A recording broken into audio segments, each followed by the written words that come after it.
it's time for Logan High School Sports, a presentation of KVNU 610 AM and 102.1 FM and CashValleyDaily.com.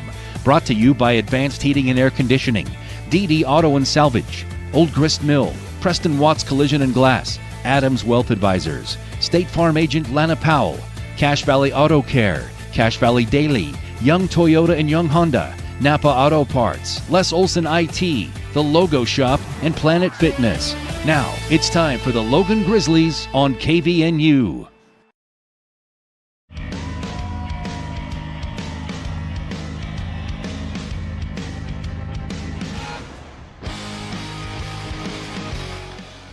Welcome to Logan High School, home of the Grizzlies, and also the venue for tonight's matchup between the Logan Grizzlies and the Mountain Crest Mustangs. I'm Jason Walker, joined by Josh Anderson here on 102.1 FM, 610 AM KVNU, home of the Logan Grizzlies, and simulcasting on 107.7 KLZX, home of the Mountain Crest Mustangs, and of course, as always, video streaming here on CashValleyDaily.com. Video experience powered by Adams Wealth Advisors. Expect specific guidance from advisors who adhere to principles of honesty, professionalism, and integrity.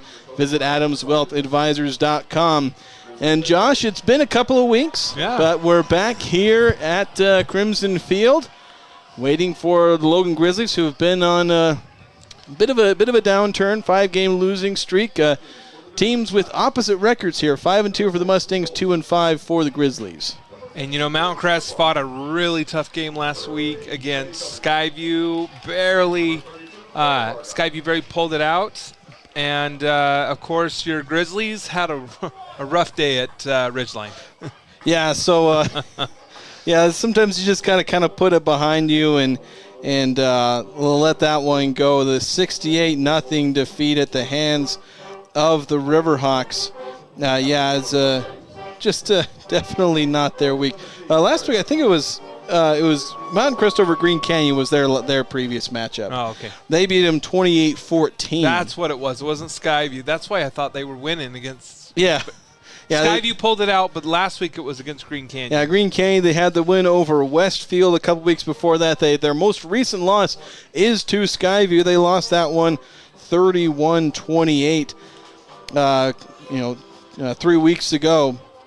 For the Grizzlies, of course, they said they started off the season with wins over Hillcrest and North St. Pete. Ever since then, losses to Timpanogos, Skyview, Westfield, Green Canyon, most recently to Ridgeline.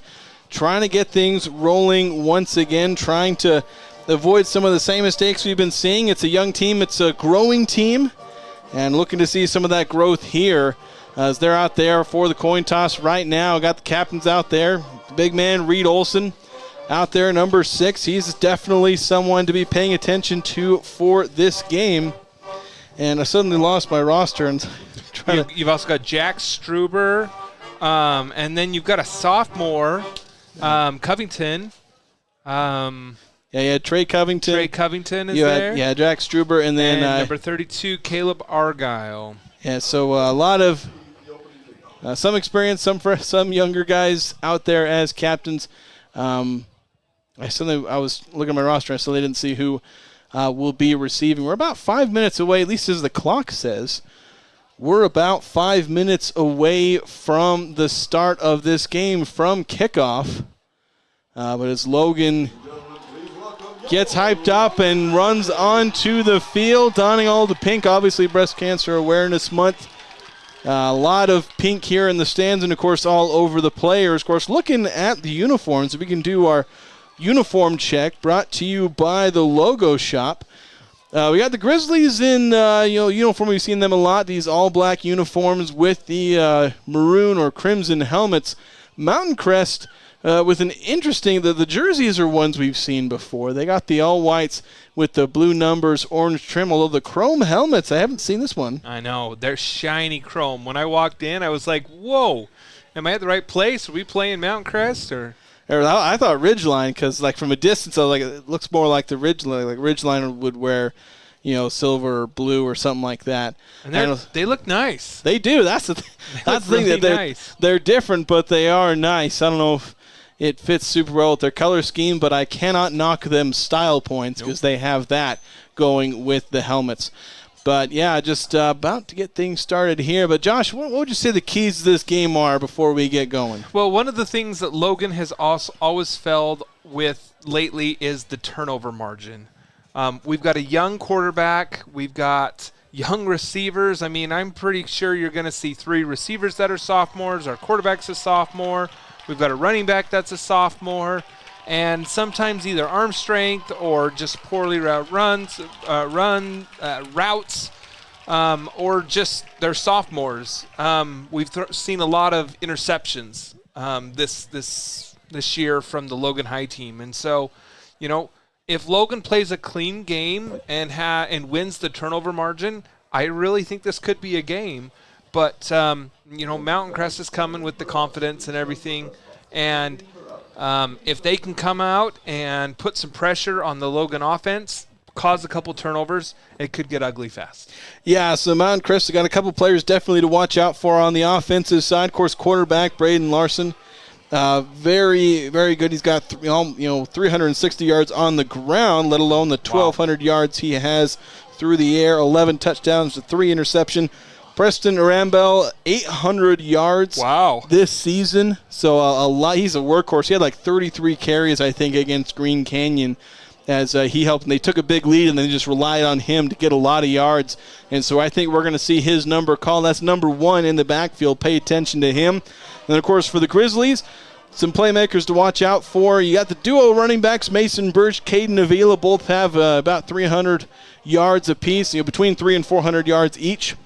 And then you got Reed Olson as the receiver, a little over 400 yards receiving and several touchdowns. Of course, Easton Favero, as you mentioned, the sophomore quarterback for the Grizzlies, 11 touchdowns to 15 interceptions this year, completing 61% of his passes. As you mentioned, turnovers an issue, whether they be on the quarterback or the wide receivers. There's always a mix of both with those, so it's just a matter of figuring those out. All right, 12 minutes on the first quarter clock, and it is the Logan Grizzlies who will kick off here at Crimson Field as we've got Friday night football action here in Region 11. Here's the approach, the left-footed kick, and that one's going to make it all the way to the end zone. It'll be a touchback. Excellent kick there. I don't think I've seen that much power. This looks like a new kicker almost. Yeah, he was there last time we were at home. I believe he was stepping in for the first time for the kickoff duty. Zeke Taylor, the junior. And showing some great. Yeah, very, very smooth kick there. And about 2-3 yards deep in the end zone. So it will be the Mustangs who start with the ball, 1st and 10 on their own 20. And so we've got Larson in the shotgun. They got 4 wide receiver split. Yeah, Logan lining up with a 2-deep safety look. Here we go. Here's the snap, dropping to pass. Stepping up into the pocket, looking to run. Oh, he's going to throw. He's got to throw it deep. He's got a man caught. Oh. Hit right as he caught it. But or did he drop it? He dropped it. Oh, he dropped it. Yeah, hit right as he caught it. He should have brought it in, but that hit jarred it loose. That was a beautiful hit by number 3. That was Trey Covington, the captain right there, the sophomore. He's growing up quickly with some experience, but just hit him right on the hands, right where the ball is, and it popped loose. Quarterback, plenty of time. Receiver was open. Just a good hit. Here we go. 2nd and 10 now. Larson fakes the handoff. Now he throws. Got his man across the first down marker, across the 35. Yeah, and that was just an easy pass to Cale Olson there. Just they did it, hurried a little bit. Just a quick little up and got him there. That'll be a gain of 13 yards. 18 yards, pardon me, on 2nd and 10. So Mountain Crest getting their first down of the game. And once again, 4 wide receiver split. Again, faking the handoff. Again, a quick pass, just throwing those hitch routes, this time to the left side, and this time finding Zion Folger. Yeah, Zion Folger, he's taking what they gave him. We've got the safety is 10 yards deep, went 5 yards, turned around. Quarterback threw him the ball right in rhythm, broke a tackle and got 9 yards. Makes it 2nd and 1. We've just started this Region 11 matchup between the Logan Grizzlies and Mountain Crest Mustangs. Mustangs with the ball, and Braden Larson going to hand it off for the first time, and it'll be a tackle for a loss. That looked great. That's good old Jack Struber, the captain for Logan. You know, just went up, got a little yardage deep. I mean, that's a tackle for loss, losing 2 yards. But great run defense for Logan. And it seems like that's what Logan's playing. Logan's playing to stop the run. They're giving up a little bit on the pass.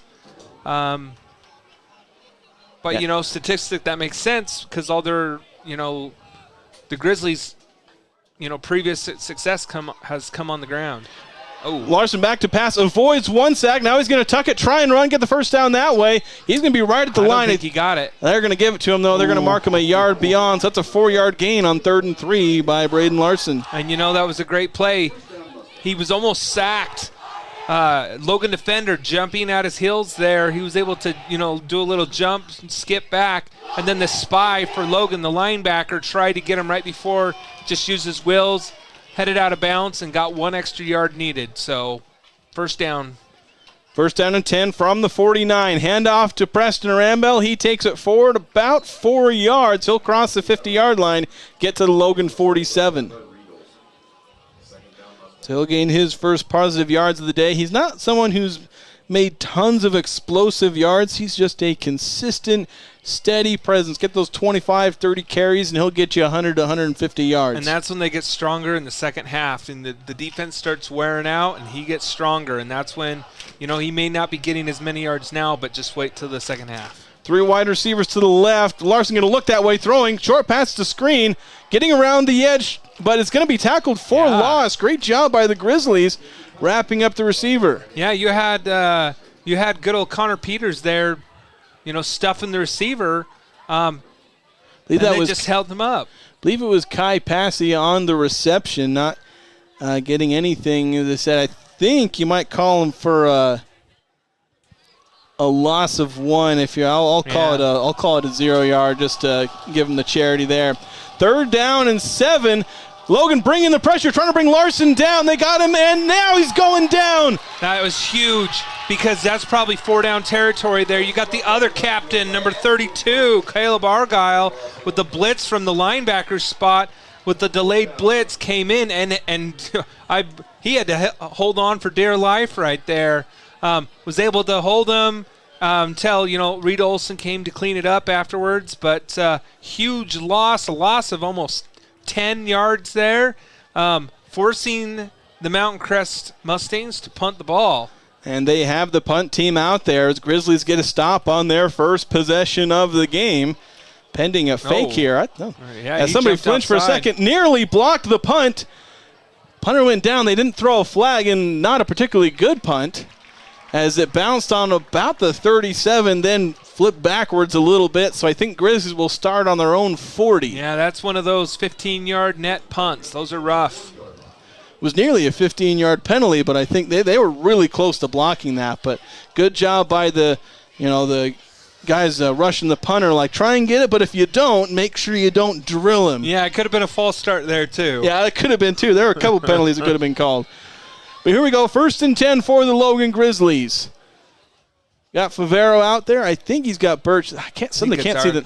Yeah, Birch. Yeah, Favero's going to throw on 1st down. Finds Reed Olson, breaks in a tackle initially, and he's going to gain about 6 yards after the catch, and he'll gain 13 overall. We'll call it 14 overall. And really all Reed did is went 5 yards. He had 2 guys around him. Still, he's 6'5". I mean, he's huge. Got the ball to him in a perfect spot, turned around, was able to run through a couple blocks and for a 1st down. Crosses the 50-yard line, so the Grizzlies in Mustang territory on the 46-yard line. After the big gain on 1st and 10, everyone checking their wristbands for the play. Favero will take the snap, hands off to Birch. Going up the gut. He'll gain about 3. They're going to give him 4. They were marking him for 3, and then they all took 1 step to the left. That's one of those. The right said 3, the left said 4, and the left 1. So puts it on the 42-yard line. 2nd and 6 for the Grizzlies. 2 wide receivers to the right. Reed Olson lined up on the left, just behind the left tackle at tight end. Favero, the snap handoff to Birch once again, up the middle, near that first down marker. They're going to mark him about a yard short, set up 3rd and 1. And Logan's always seen, the last few games, they've seen success on the first or second drive with running the ball. The offensive line has had, some very successful games of getting positive yardage. It's just if Logan starts to throw the ball is when you start to worry, when they fall behind. So 3rd and 1, Mustangs stacking a lot of guys on the line of scrimmage. Grizzlies going to run it. Mason Birch, he's going to get 2 yards. He needed 1. He falls right on top of the 35-yard line, and that moves the sticks. Another first down. And that's one thing you see. He had contact in the backfield, and he was able to drive his legs and fall forward for the first down. There have been times this season where he has not been able to get that, and so, that's growth right there for the Logan running back, Argyle. 35 yards away. Yeah, 35 yards away from the end zone. Reed Olson going right to left across the formation. They're going to try and throw it to him. He makes a high-point catch over the defender. The defender was aiming to pick that one off. He read the play well. Reed Olson going to get about 3 yards for his considerable effort on that play. Considerable effort. Still amazing catch. He had to, jump in the air. It was actually pretty. It was a real pretty catch there, but you saw the basketball player in him. You saw the basketball there. If that ball is just an inch or two lower, that is picked off, potentially even for 6, though. 4 wide receiver set, 3 to the right of Favero. He's going to throw right. He finds Reed Olson once again. Second time they've run that route. 3rd time they've connected so far this game. And Favero's basically saying, I don't care if you're covered. I'm still going to try to get you the ball. And Reed Olson, so far this game, has caught each one of those balls if they're even close to being around him. He's got 21 receiving yards, and all 3 of Favero's attempts have gone his way. As we set up 3rd down and 3, definitely 4-down territory. May look to run the ball here with Birch standing to the left side of Favero. No, Favero's going to throw. He's going to throw it over to the sideline. Oh, through the hands of the receiver. That was Kean Naylor. So first incompletion of the day. Yeah, that went through his hands. That should have been caught. Good route, good throw. Just went through his hands. They're going to attempt a field goal. I did not. Okay, this is a 43-yard field goal. Oh, they're going to fake it. And he's open. Threw it wide open, and then on the sideline. Oh, my gosh, I haven't seen this. Oh, no, they called him incomplete. They say his heel was on the sideline. What? I thought he caught the ball. He caught the ball, but they're saying his foot was out of bounds. They lined up for a field goal, and they had the spy right on the edge, almost on the numbers, almost on the sideline. They had Nate McAllister pretending he was going off the field and sat there on the sideline, and they threw. I thought he got his feet in. See, I thought he did too. Oh wow! I mean, no argument from the Logan coaching staff. And they were right there. So Mountain Crest takes over after the turnover on downs. Hand off to Arambel, and he'll go for 3.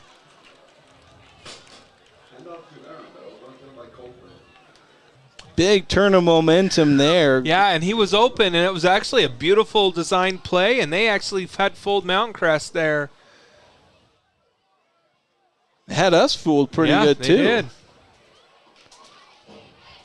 So 2nd and 7, Mountain Crest shifting into a more of a stacked formation. There are 2 tight ends on the right side of the formation, and they'll run it up the gut. Rambell getting about 3 more yards, I think. Yep, and Argyle there, the middle linebacker for the tackle there. Caden Avila in there? Yeah. They said I don't see him out there, though, unless he's wearing a different number. Said Caden Avila was on the tackle. I don't have my binoculars with me. That was 32, not 22. Yeah, that was Argyle. I've misplaced my binoculars, so I don't have a way to see some of these numbers from this far away. Quick pitch to Preston as he tries to get close to the first down yardage on 3rd and 5, and he'll gain just 1. And what Preston did, what happened there is Argyle there, they had a receiver trying to block him. He actually used the leverage, pushed him out, made him cut up in, and then swiped out his foot and slowed him down to where his teammates were able to clean it up. So beautiful play there by Connor Peters. And I believe they've kept the offense out there on 4th and 4. I don't know if they're going to try the The quick kick. Quick kick, or wait, no, Larson isn't in there at quarterback.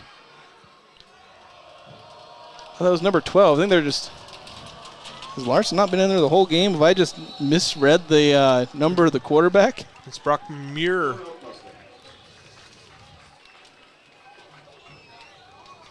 I think they were just trying to draw him offside to maybe get a free first down, and I think they're sending out the punting unit now.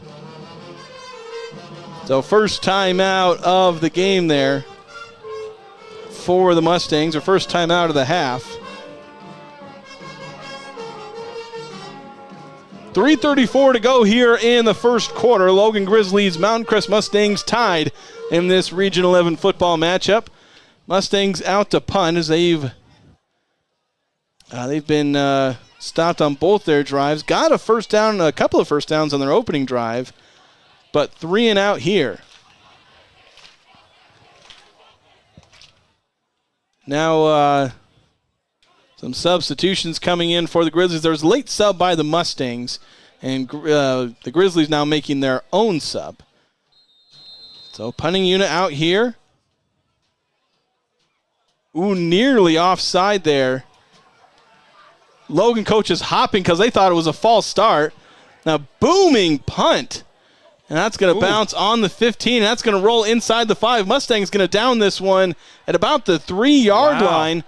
There is a flag, though, on the Mountain Crest 45-yard line. I mean, that's in the Logan backfield there. I mean, that's typically a hold. Not that any more penalty yards would hurt the Grizzlies at this point. No. I guess they're on the 2-yard line right now? 2? Yep. Yeah, the 2 or the 3. Right where the PAT yard line is. Holding on the... Yeah, it is a holding. No, I think they called it on the Mustangs. I think it looked like they initially pointed at Logan, but then they... warning too. Interesting. I'm trying to see what they're doing penalty yard-wise.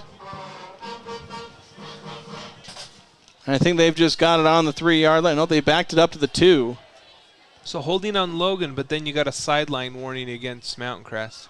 Yeah, well, it's a warning the first time, so you don't get the penalty yards. So basically call it the 1.5-yard line for the Grizzlies, and this is going to be dangerous territory. They got to get some yards here. They'll hand it off to Mason Birch. Breaks through the first line of defense, but then immediately met by the linebackers, limiting that to about a 2-yard gain for Birch. And, sometimes that's really all you want. You want a little more room to run some plays. Even a yard or two way down there goes a long way. Could be tricky if they end up having to punt back here. They've had some struggles with punt distance. Don't want to give Mountain Crest the ball deep in your own territory. But Favero in the shotgun. He's going to pass. He throws short. Caught and still on his feet. Nate McAllister makes the grab. Beautiful got spun around. That was actually a beautiful throw, too, by Favero. By Favero. I was shocked by the throw. I mean, it was beautiful. McAllister picked it up, spun around for the first down. Beautiful play and beautiful design. Call that a gain of 12, I believe. Is around the 16 now. Favero to pass again, throwing short. McAllister once again snagging that one. He'll gain, I think, 5. And this is Favero's game. If he can do those short, quick passes, he's shown success in that. We'll call it a long 4 here on second down. 2:26 to go here in the opening quarter. Still 0-0. Handoff to Mason Birch for the Grizzlies. Making his way through the defense and right on that first down marker. I think they're going to give it to him. Yep, looks like they did. Good old Reed Olson, lining up as an H-back, leading the way, ISOing the linebacker, and Birch just followed right behind him and put his head down and got the 5 yards for the first down. Beautiful play. And exactly how you're hoping this drive to at least start out, as you're backed up on your own 1-yard line or 1.5-yard line. They've made it all the way to the 26 now. Got themselves some breathing room. Favero handing off to Birch once again. Goes left, then cuts back to the right. Now back toward the middle once again. He cut a couple of times, and he's going to get 8 yards. Yeah, a little zone blocking scheme there, but Birch read it correctly. Hit the, did a little cut and then went to the other side of the field, and it had the, the safety, number 7, Dylan Boyst, was able to, make the tackle. I mean, he was the unblocked player, but he had to come from way back to get the tackle, but gain of 8. 4 wide receivers split, 2 on each side for Favero, who's going to motion Reed Olson to the right side. They're going to hand off to Birch once again. They were trying to get Reed Olson to block, and they open up just enough of a hole to give Birch 3 yards and another first down. Yeah, it looks like a little counter there where Reed Olson went across and they pulled the lineman to come back to block there. Just a little different where usually in the past they've been using Reed Olson as the lead blocker. This time it was a decoy. Favero, another quick pass, finds Skylar Jensen. They're going to get about 3 yards, maybe 4. We'll see exactly where they spot this. And they're trying to go for those. I mean, if the defender's lining up 7 to 10 yards back and you can get a 5-yard out and you can start with 4, maybe 5 yards, and if you break a tackle more, that's what Logan's been doing this whole drive, and they've been having success with that. Second and more manageable downs. 2nd and 6, and now another handoff to Birch, and he'll gain only about a yard. So not as much there. They had Reed Olson split out. I thought there might have been an RPO because he was running kind of a short little bubble route. And they ended up running the ball up the gut. 17 seconds left in the first quarter. This 3rd and 5 may be the final play of the quarter. Favero with the hard count. And now Logan is just going to let this one run out. They're going to talk about this 3rd and 5 during the quarter break. So that'll do it here for the first 12 minutes of this matchup between the Logan Grizzlies and the Mountain Crest Mustangs. We're tied 0 apiece. We'll be back after this here on 102.1 FM, 610 AM, and on 107.7 KLZX, and streaming online at CashValleyDaily.com. DD Auto and Salvage is going to pay you the most for junk vehicles. Get rid of your junk vehicles today. Pickup is available. DD Auto and Salvage in Logan. Call 787-1204. That's 787-1204 today. See store for details.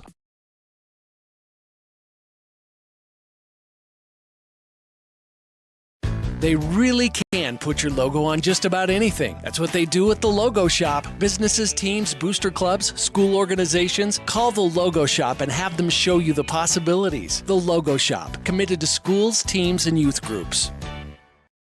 Insurance is exciting. Are you kidding me? However, Lana Powell State Farm Insurance makes buying insurance a little less painful. Call 752-7639 for a quick quote.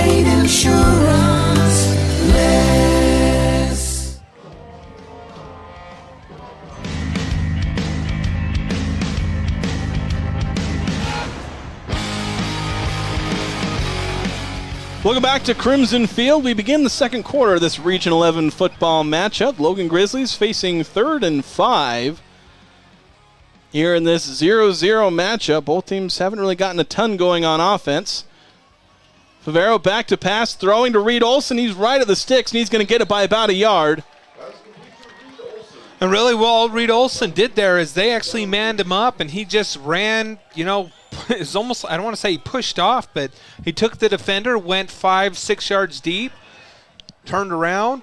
Favero hit him on there, and good 5-6 yards, first down. And they did not activate your pet peeve. They threw at the sticks on 3rd and 5. My pet peeve is on a 3rd and 5, they run a 4-yard route, and they don't get the first down. But good job by Olson. Favero, quick throw once again, finding his man over the middle. Yeah. I believe that was McAllister. Yes, it's McAllister. McAllister for 4 yards. Like I said, they're trying to get 4 and 5 yards on those first downs, on some of those passing downs. Just trying to get what the Mountain Crest defense is giving them, and they're being patient. They've done it the whole time. Just don't get behind the sticks. We've seen the Grizzlies get in that position and get themselves into trouble. The other way is with turnovers, and they haven't really done that yet. We'll see what they do. Handoff to Mason Birch, kind of cutting back and forth. He's going to get about 2 yards. Couldn't quite find the lane, but still some positive yards. Yeah, you're a 3rd and about 4. here. I still think Logan, with their record, I still think they'd go for it on fourth, especially because of their punting situation. But the whole playbook's open right now. They go for 3, they go for 10, they could go for nothing. So anything's possible here. Favero will pass. Not finding his man, he's just going to tuck it and take a sack. And that's not what you want, because now he might punt. Yeah, they probably are going to send the punt team, I imagine. Favero kind of got a little skittish there. He didn't know what to do. That's a coverage sack by the Mountain Crest. I mean, what Favero missed is he had to swing his check down route on the left, and he should have hit him a little earlier. But everybody was covered, tried to make something up, and was sacked. Beautiful coverage sack by the Mountain Crest Mustangs. So the Grizzlies will send their punting unit out there for the first time today. Connor Peters, he does. Oh, this is a little tricky here.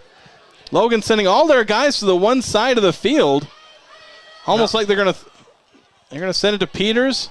Peters, he's gonna throw. Olsen's he's got Reed open. Olson deep. Jump ball, no good. Is there a flag? Reed Olson saying there should have been a flag. I don't know if there was a contact worth calling a flag over, but Logan pulling out all the stops on the trickery here. But Peters with an incomplete pass as he tried to find Reed Olson. That's the second, fourth down trick play, and Reed Olson was open. Questionable if it should have been a pass interference there. Ball was probably a little over his head. I still think it's catchable for him, but I do think he was interfered.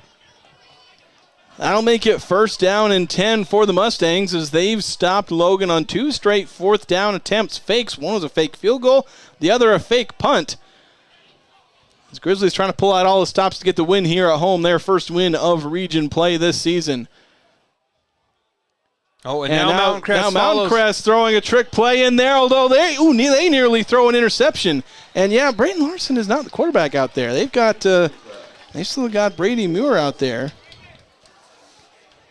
Unless I'm hallucinating, I thought Larson was out there at the beginning of the game. That is not Larson. That's number 12. They got the JV quarterback in. So 1st down incompletion as they nearly had the trick play themselves. I didn't see who actually attempted the pass. One of their wide receivers out there. Nian right there almost, had to run across the field and stopped him. And with the coverage, good speed there by Nian. Mountain Crest lines up. They do get an illegal procedure for 5-yard penalty. Makes a 2nd down. I think it was a false start because they called that dead. Because they still counted the first down play. True. The problem is the illegal procedure and false start signals are the exact same. An illegal procedure is an in play. It's usually illegal formation is usually what it is.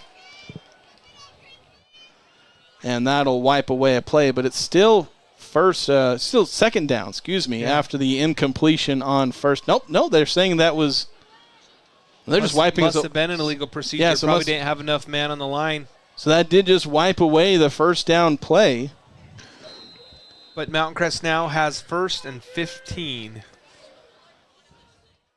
So Muir in there. He's going to throw, finds his man, and is going to gain about 11 yards, I think. 11, 12 yards there as he finds Cale Olson. Yeah, Cale Olson just found a little opening and beautiful pass right there. Was able to get a little 4 yards after the catch.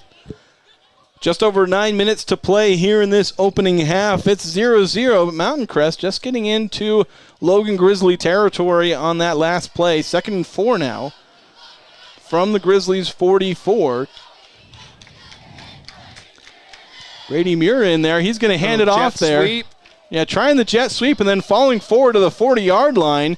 That's going to be that's going to be a 1st yard there on the run. Thompson Flippants. Yeah, and Reed Olson had him there and just kind of bumped him, but pushed him forward, and he was able to, instead of just dropping him with the tackle, it was almost like pushed him and he lost his balance, but he still got 3-4 yards going to the ground there. So ball on the Grizzlies' 40-yard line. The Mustangs trying to get their first points of the game. Their first 2 drives ended in punts. Now here's another fake jet sweep. Now up the middle, Preston Aaron Bell, and he breaks a couple of tackles all across the 20-yard line, inside nearly to the 15. Oh. And Connor Peters giving him a bit of a... Yeah, I didn't see that. I think he tripped, and you'd hope that was intentional because he gave him a bonk a couple of times with his shin. A bonk on the shin, on the helmet, but it looks like, I don't know what he was doing, but the ref saw it, and I don't think it was hard, but it just... That's why they make you think he just tripped. But they're pulling him out to talk to him, so I don't know what's going on there. So big gain there. Yeah, coach is mad at him for that. About 22 yards there for Aaron Bell. Now Muir looking to pass. Reed Olson going to drag him to the ground. That'll be a sack, and there's a flag. I think they might call a personal foul here. Personal foul or holding. Yeah, they're saying it's on the defense. I don't know what. Maybe they're calling a face mask. That may be what it is. They're having a discussion. It's a 1-yard loss if it stands. Yeah, they're going to say it was a face mask on the sack. I don't know if it was Reed Olson. I think Struber was also in there at the end of the play. So that wipes out a sack. Or effectively wipes it out. Half of the distance to the goal. And a first down. What I got to give credit for Coach Butts there. He had a player that I don't know if it was intentional, but did something, pulled him out, talked to him, and then put him back in. But that's something that I love seeing, the coaching that you're getting in Logan. They've got a lot of underclassmen, and you've got to develop these kids. And so additional coaching here is needed. And so at the beginning of the season, we were getting personal foul after personal foul, and you're seeing very few now because of the coaching that they're getting. So good job by the Logan coaching staff of developing these kids. Now, there was a 1-yard loss on the last play as Aaron Bell lost a yard. They made it 1st and 4 for some reason. I don't know what was going on there. Or 1st and 3 thereabouts, because now it's about 2nd and 4. And now a quick pass there, right of the sticks, caught there by the receiver, Cale Olson. That'll set up 1st and goal from about the 4.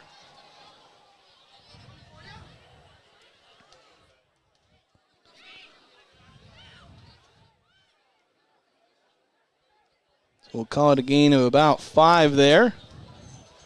7:03 to go here in the second quarter. As we've got the I formation, Brady Muir in there. He fumbles the snap, has to just pick it up. There's a flag that got just thrown straight up in the air. I'm not sure. That's got to be either procedure, a false start, or something on the center. Yeah, I think it was might be an illegal formation because the referee immediately was telling Nate Butts on the sideline that it's on the offense, but also wondering, it's an illegal shift. Loss of about 3, but I think they're taking it. They're saying you lose 2 on 1st and goal from the 4, but we'll give them 1st down once again, but now it's on the 10. So a couple of penalties on the Mustangs on this drive. Well, they haven't been fully punished for it as they got the 1st down last time. Another I formation, another handoff to Aaron Bell as he powers through the defense, still churning his feet. He's going to gain about 4 or 5 yards here. And you can see he loves that contact. He got about 4 yards, and then he got someone on his back, and he just kept moving forward. Took about 3 guys to bring him down. A gain of 5 yards there. Great 4 or 5 yards there. Pretty much wipes out the penalty. Had they not taken it, they would have been 2nd and goal from the 6. Here they are, 2nd and goal from the 4. I formation once again, or goal line formations. Everyone on the line. Hand off to the fullback, just trying to power forward. He's going to gain about 2. Big play here for Logan. Aaron Bell was lined up as like a fullback there. Yeah, it was. Quick handoff. Ball's now on the 1.5, they're 2, actually. They've got it on the 2-yard line here. As they'll go goal line. Still in the goal line, 2 tight ends with an eye back there. They just see a sneak here. Now they're going to hand it off once again to Aaron Bell. Hit behind the line, really close to the end zone. He reached for that, but they're going to call him short, inches short of the goal line. And if I'm Mountain Crest, I'm going for this. You're 4th down and inches there, and you got one of the best backs in the state. I'm basically saying do it again, and if I'm the O-line coach, I'm basically on the sideline saying This is why we practice. If we got to get this 1 yard. Yeah, the back end of the ball is on the 1 yard line, so the nose of it is. Now, Logan has had success with this. They have had at least 3 goal line stops this season. Aaron Bell quick to the line. I think he's just lined up to a sneak. No, they're going to hand it off, and touchdown, Preston Aaron Bell. Mountain Crest goes up 6-0 over the Grizzlies. Just, that's what they should have done. Man on man, that's their strength. Got a good play. This time went to the other side of the field, the right side instead of the left. They've been running everything to the left. They found a yard there and touchdown. So the 1 yard run from Preston Aaron Bell. Ooh, a little swinging gate here, too, by the Mountain Crest team. Now they shift back to normal position. So trying to make this a 7-point game. Dylan Buis there on the kick. He'll put it up, and it'll be good. So that makes it 7-0 to the Mustangs with 5 minutes, 7 seconds to go here in the second quarter. We'll be right back after this. Preston Watts Collision and Glass has been your #1 resource for collision repair and auto glass. We specialize in windshield repairs. Competitive prices, call Preston Watts Collision and Glass at 563-3215. We do it right.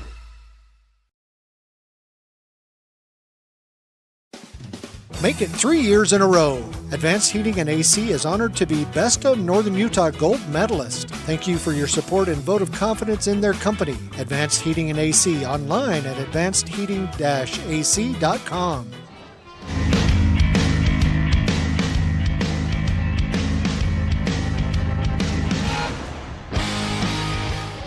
Back here at Logan High School, Mountain Crest with a bunch formation on their kickoff after their touchdown to go up 7-0 here with 5:07 to go here in the second quarter. I thought there was action. I turned down the bump music. Thought we were about to see a surprise onside kick. Here come the Mustangs at kickoff, and it's going to go to about the 5. Both McAllister and Jensen trying to go for the ball. Jensen gets it, dancing around. He's not going to get back to the 20-yard line, but they're going to give him the 18, I think, on about a 13-yard return. Check at the scoreboard. Looks like Bear River with 7:21 to go in the first is already up 14-0 on Westfield.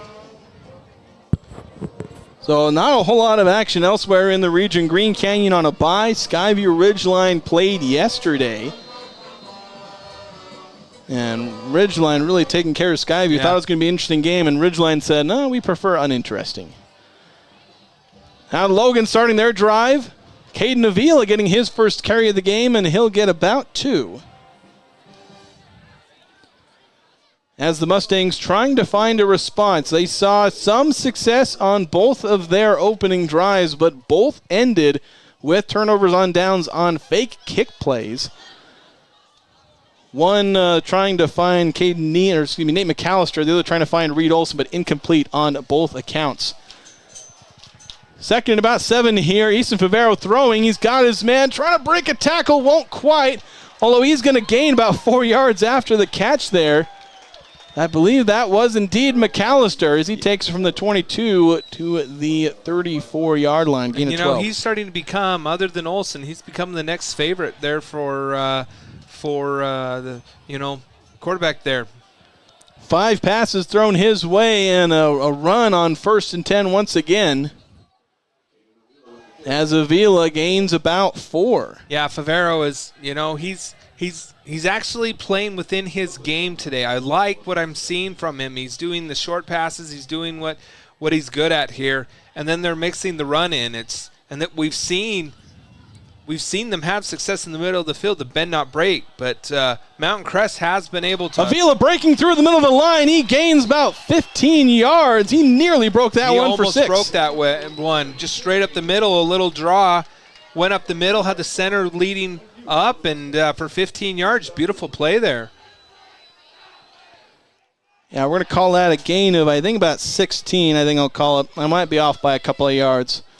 But 3:33 to go here in the second quarter. Grizzlies entering Mustang territory, trailing 7-0. Favero throwing long, trying to find Skylar Jensen, a jersey tug. That should be Yeah, the referee has thrown his flag. He's got a pink flag. It threw me off there because I was like, what color? Like, I didn't tell if he was throwing a flag, but a very obvious jersey tug of Skylar Jensen preventing the touchdown. The defender doing some very quick calculus on that one. And I like that play a little. They faked a little bubble screen, and he went trying to block and then just went, and they had to, the Mount Crest defender had to grab him there to basically save a touchdown. Yeah, just saying, look, I can either give a 15-yard penalty or a 46-yard touchdown. And he did the math and figured he liked their odds. He'll take the pick. That was Zane Pickup there with to be honest, it was a smart play for the penalty. So that puts the ball on the 33-yard line. Grizzlies have been around this territory before. Couldn't quite finish the drive. Caden Avila going to get stuffed in the backfield. Loss of 1.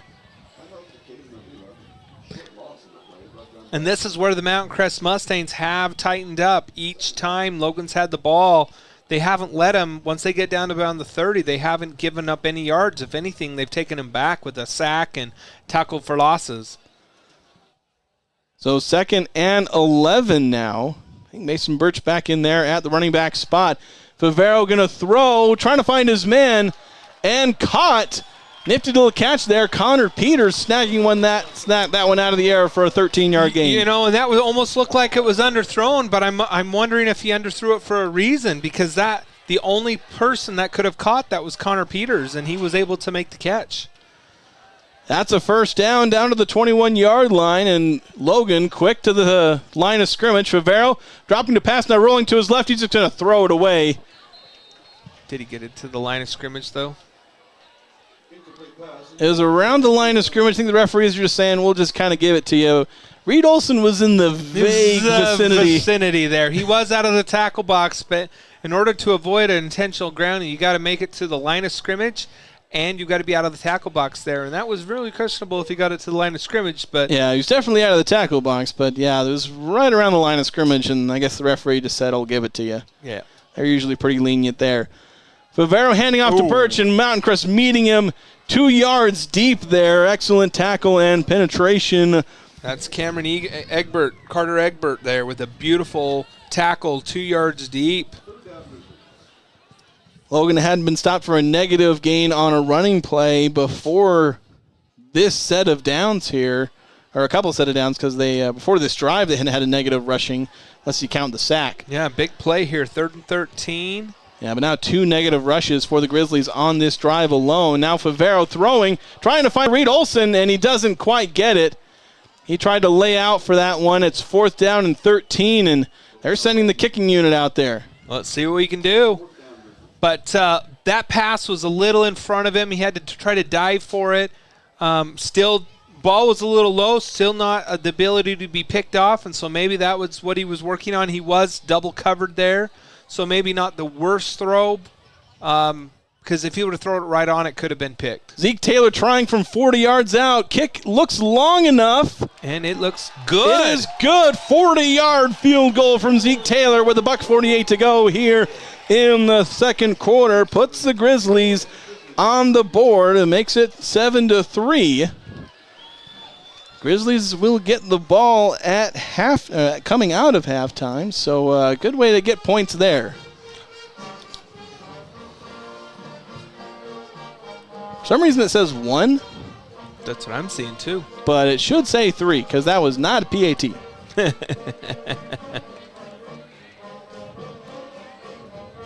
They'll correct it eventually. And if you're Mountain Crest, you basically say, we got a 2-minute drill, we got to do something with it. And if you're the Logan Grizzlies, you're like, we just got to have 1 or 2 stops.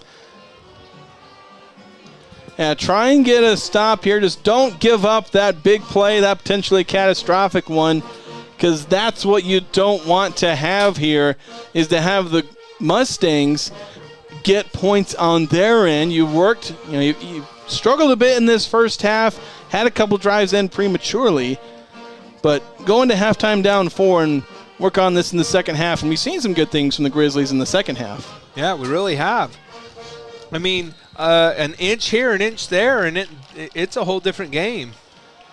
Taylor, a bit of a line drive, and Mountain Crest making the decision, just let that one. It landed just about on the goal line. They figured it's not worth trying to catch it out of the air like that. Man, I'll tell you, Zeke Taylor looks good for this kicker. He earned the kickoff. I mean, I was talking to Nate about a couple weeks ago, and he mentioned, we're going to have Zeke Taylor doing kickoffs, and it seems he's made some drastic improvements here. Yeah. As I don't think they've really considered kicking field goals. A 40-yard field goal, too. That's tricky. You don't see a whole lot of 4A teams got a 40-yard field goal kicker in them, but the Grizzlies do here late in the season. 1:48 to go here in the second quarter. Mountain Crest getting back out there. They've got their backup quarterback. We haven't heard what happened to Braden Larson. He started the game. Quick pass, and then gaining some yards after the catch there is Thompson Flippins. Yeah, and that's a first down there. The clock stopped, so with the minute 40 left, Mountain Crest gets a first down, about 12, 13 yards there. Brady Mears just stepped in, and he's looking pretty good, just slinging the ball around. The junior, I believe he's junior. A sophomore? What class is somebody who graduates in 2027? Muir back to pass, throwing deep. He's got a man caught, slightly underthrown, jukes a man. Now Mountain Crest looking to get a touchdown, and they will. And that's exactly what you said you don't want to happen. You have a deep safety. Logan was playing two deep safeties for a reason, and it got behind the safety. You can't do that. That's one of those sins of the 2-minute drill.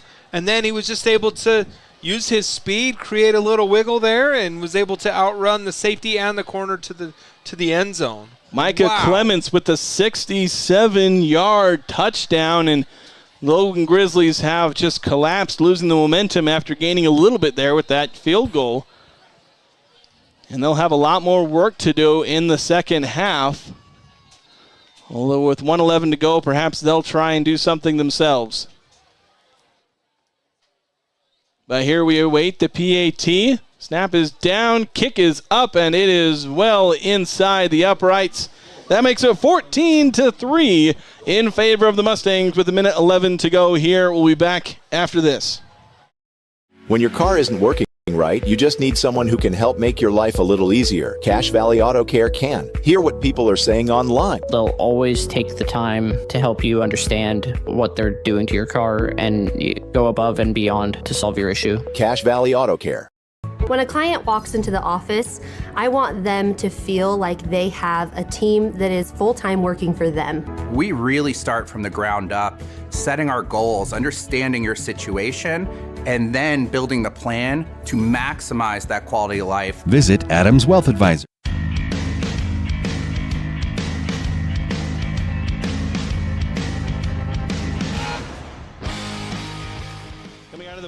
After Mountain Crest, coming back out of the break with Mountain Crest just scoring a 67-yard touchdown with a minute 11 to go before the halftime break. And they'll kick it off here. Booming kick right to the 1-yard line. And Skylar Jensen going to take this one, approaching the 20-yard line, breaking a tackle, getting across the 30-yard line. He'll make the 32. And so with 64 seconds, the Grizzlies will try and get something out of this drive to make up for the mistake of allowing that big play. And you've got sophomores. You've got two sophomores in the back, and they're going to learn. I'm sure Coach Butts is going to teach them that. But if you're the offense, Mountain Crest, you've got to run deep. You ran too deep. You're trying to put pressure on the safety. But if you're the safety, you got to be the last guy back there. That's your responsibility. And so, give credit to Mountain Crest. They found it. They did it. They executed and got rewarded with a huge touchdown. Favero looking to pass, and he throws it deep immediately, and a miscommunication as Connor Peters cut it short and nearly throwing an interception as Favero was wanting it all on 1st and 10. Yeah, Favero was going for a go route, and Connor Peters wanted basically a 15-yard out, and they weren't on the same page. Makes it 2nd down and 10, 59 seconds to go here in the opening half. Grizzlies trail 14-3 to the Mustangs. Favero to pass again. He'll look long. He's got a man just out of the reach. Skylar Jensen had 2 yards on hhis guy. I mean, we almost could have called a double sin there because Mountain Crest safety is back there, and Skylar Jensen had it. If Favero can just get a little more air under that, he could have been gone. I think Mountain Crest was kind of banking on the fact that if Favero doesn't show that deep ball a lot, we have seen him hit it. He's got Skylar Jensen on, I think it was a 71-yarder a few weeks back. But a one high safety look for Mountain Crest. Favero going to look short, though. He's got Jensen on the short route. Going to try and get around the corner. He'll get the first down. Clock running. Good use of a timeout there by the Logan Grizzlies. I think they're calling him. That is a terrible spot. That is 2 yards short of where he was. Oh, and Butts is hot. That is a bad spot. That isn't a bad spot. That is a horrible spot. Like, I'm standing on the 41-yard line where the first down marker is, and I saw Skylar Jensen. I'm on the 42, and he was right there by me. Yeah, that is bad. So the timeout, now it's going to set up 4th and 1. As we await the return to the start of play. Reminder about Mountain Crest Booster Club, thanks to the businesses who support the Mustangs, Karchner Homes, Eldon Datage Towing, Little Wonders Learning Center, Cache Valley Nursery, and Big O Tires. As well as one of the sponsors of local sports here, Advanced Heating and AC. Schedule your service call on their website, advancedheating-ac.com. You can call 752-7272. So the Grizzlies going to punt now. Or nope, they're faking it. 4th down and 1.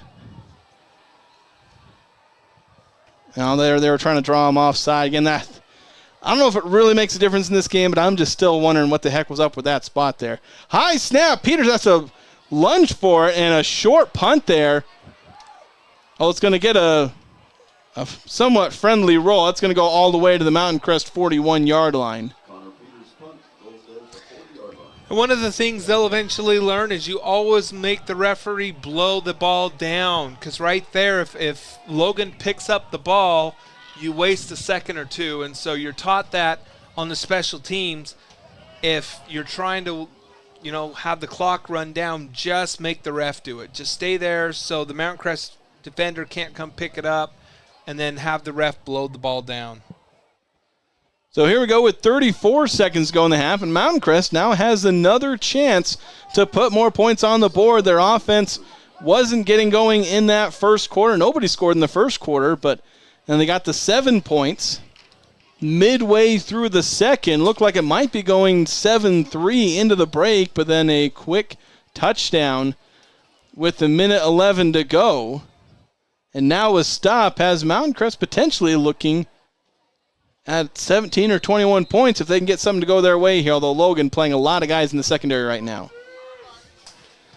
Brady Muir dropping back to pass, facing a little pressure, throws, and nearly intercepted. Ooh.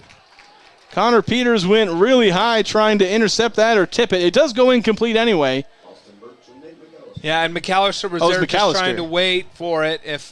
I thought it was Peters. He didn't go for it. It was thrown right to him, but the Mountain Crest defender almost had to turn to a DB, or that would have been picked.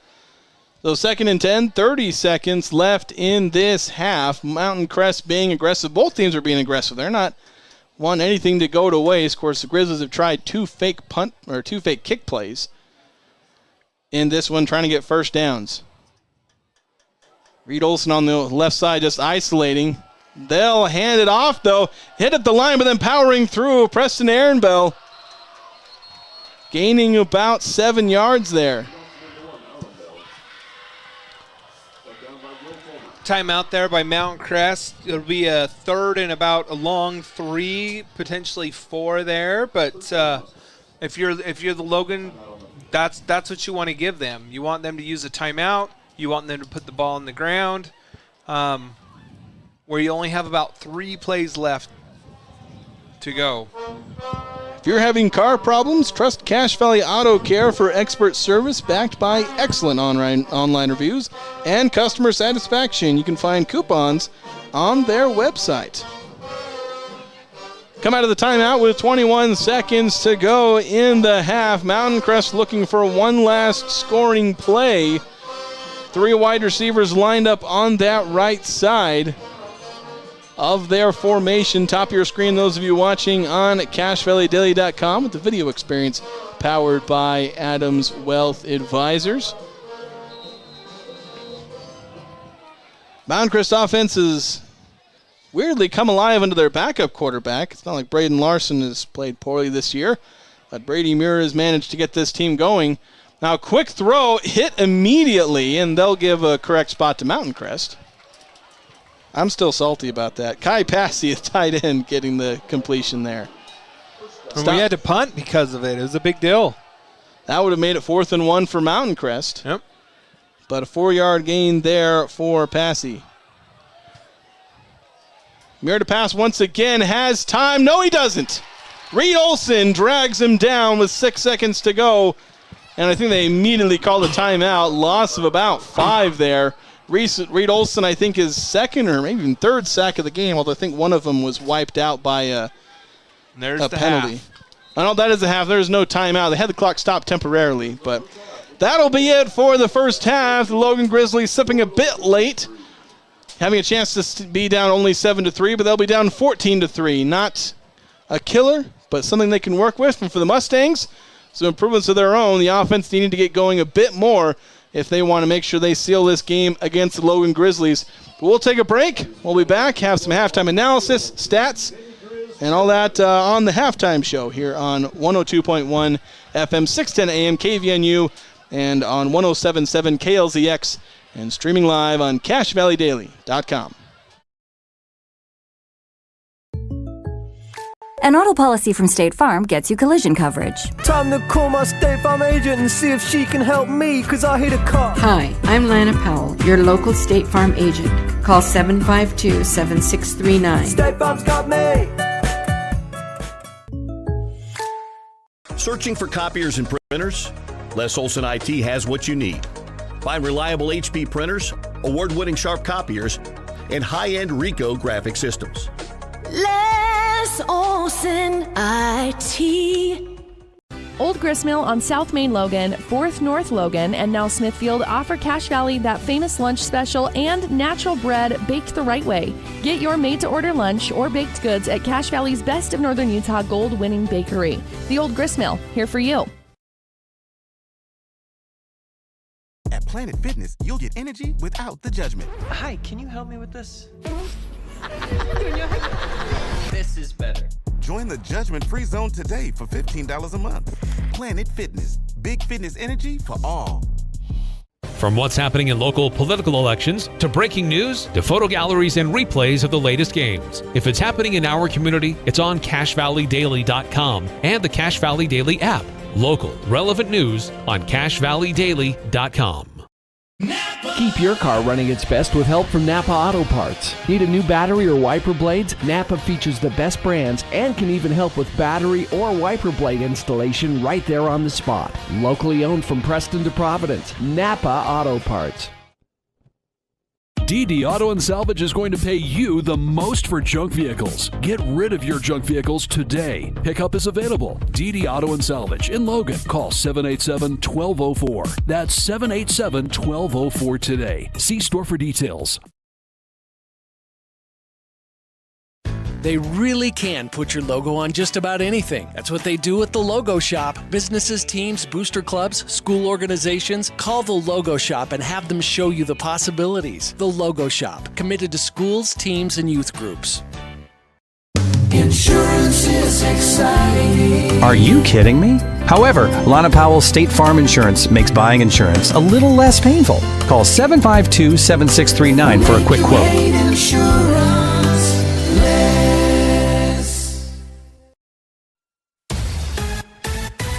Preston Watts Collision and Glass has been your #1 resource for collision repair and auto glass. We specialize in windshield repairs. Competitive prices, call Preston Watts Collision and Glass at 563-3215. We do it right.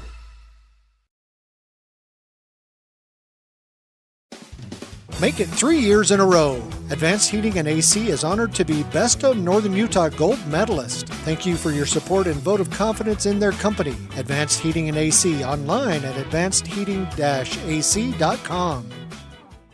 When your car isn't working right, you just need someone who can help make your life a little easier. Cache Valley Auto Care can. Hear what people are saying online. They'll always take the time to help you understand what they're doing to your car and go above and beyond to solve your issue. Cache Valley Auto Care. When a client walks into the office, I want them to feel like they have a team that is full-time working for them. We really start from the ground up, setting our goals, understanding your situation, and then building the plan to maximize that quality of life. Visit Adams Wealth Advisors. An auto policy from State Farm gets you collision coverage. Time to call my State Farm agent and see if she can help me, because I hit a car. Hi, I'm Lana Powell, your local State Farm agent. Call 752-7639. State Farm's got me. Searching for copiers and printers? Les Olson IT has what you need. Find reliable HP printers, award-winning Sharp copiers, and high-end Ricoh graphic systems. Les Olson IT.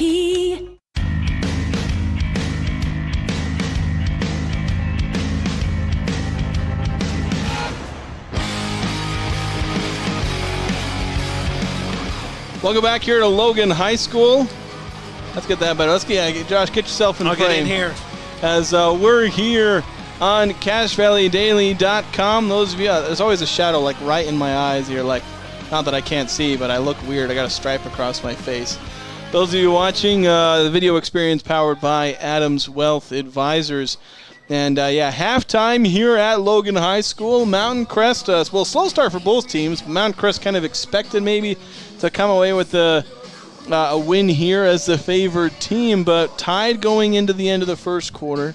7-3 with a minute 48 left, but here we stand 14-3. Seems like Mountain Crest took control there at the end. Yeah, I mean, really you're just talking about, like I said, it'd be a close game if you don't have any turnovers. And, Logan did get 2 fourth down. They tried 2 trick plays, an inch here, an inch there, and they complete both of those trick plays. They didn't go away with no points, and Mountain Crest is able to hit a deep ball again, in a 2-minute drill for a 60-yard touchdown, and that's the story of the game. It's still close now. Logan gets the ball at half, and so, I mean, it's still a 2-possession game, but if you look at the keys to the game, if Logan's not turning the ball over, it's going to be a closer game.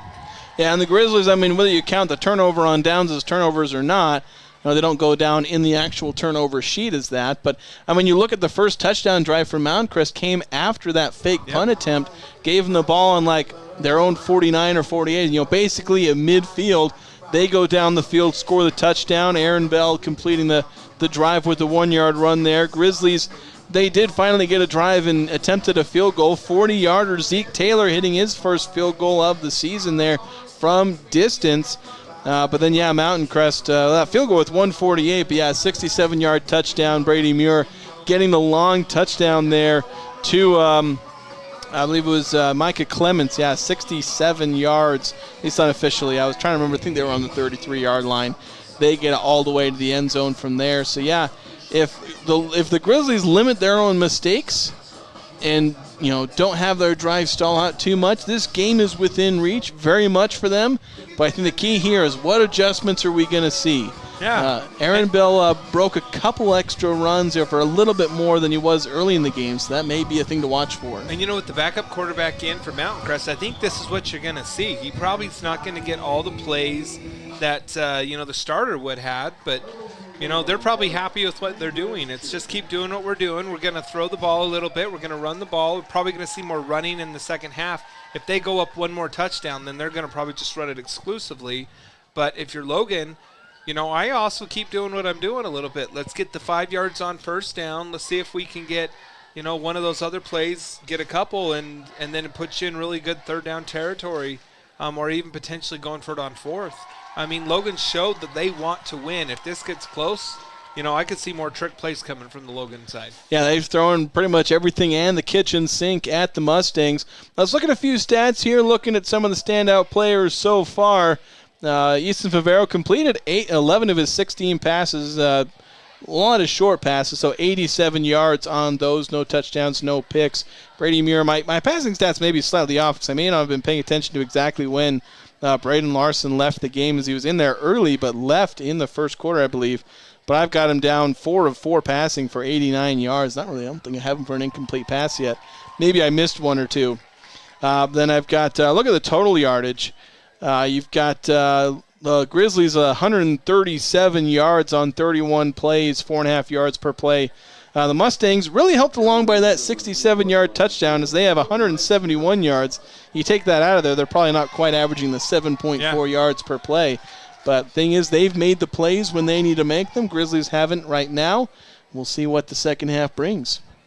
But anyway, thanks so much to many of our wonderful sponsors. Again, Preston Watch, Collision and Glass, DD Auto and Salvage, Planet Fitness, Adams Wealth Advisors, Cache Valley Daily, Young Toyota and Young Honda, Napa Auto Parts, Les Olson IT, State Farm Agent Lana Powell, Cache Valley Auto Care, Advanced Heating and AC, and of course the Mountain Crest Booster Club, as we broadcast the game on both home of the Grizzlies on KVNU and on 107.7 KLZX, home of the Mountain Crest Mustangs, and of course here on CacheValleyDaily.com. Those of you who can see us, you can see I shaved my head a while back, so I don't have the hair I used to. But it's slowly growing back.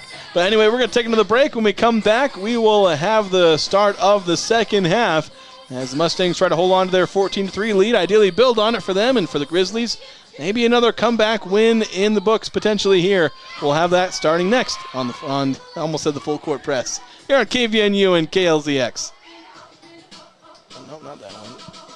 Old Gristmill on South Main Logan, 4th North Logan, and now Smithfield offer Cache Valley that famous lunch special and natural bread baked the right way. Get your made-to-order lunch or baked goods at Cache Valley's Best of Northern Utah gold-winning bakery. The Old Gristmill, here for you. At Planet Fitness, you'll get energy without the judgment. Hi, can you help me with this? This is better. Join the judgment-free zone today for $15 a month. Planet Fitness, big fitness energy for all. From what's happening in local political elections, to breaking news, to photo galleries and replays of the latest games. If it's happening in our community, it's on CacheValleyDaily.com and the Cache Valley Daily app. Local, relevant news on CacheValleyDaily.com. Keep your car running its best with help from Napa Auto Parts. Need a new battery or wiper blades? Napa features the best brands and can even help with battery or wiper blade installation right there on the spot. Locally owned from Preston to Providence. Napa Auto Parts.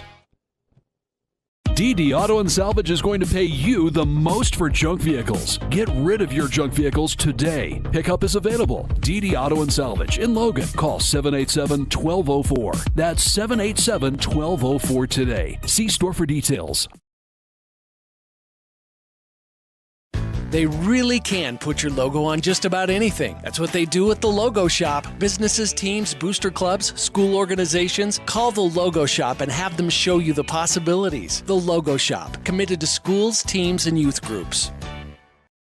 Insurance is exciting. Are you kidding me? However, Lana Powell State Farm Insurance makes buying insurance a little less painful. Call 752-7639 for a quick quote.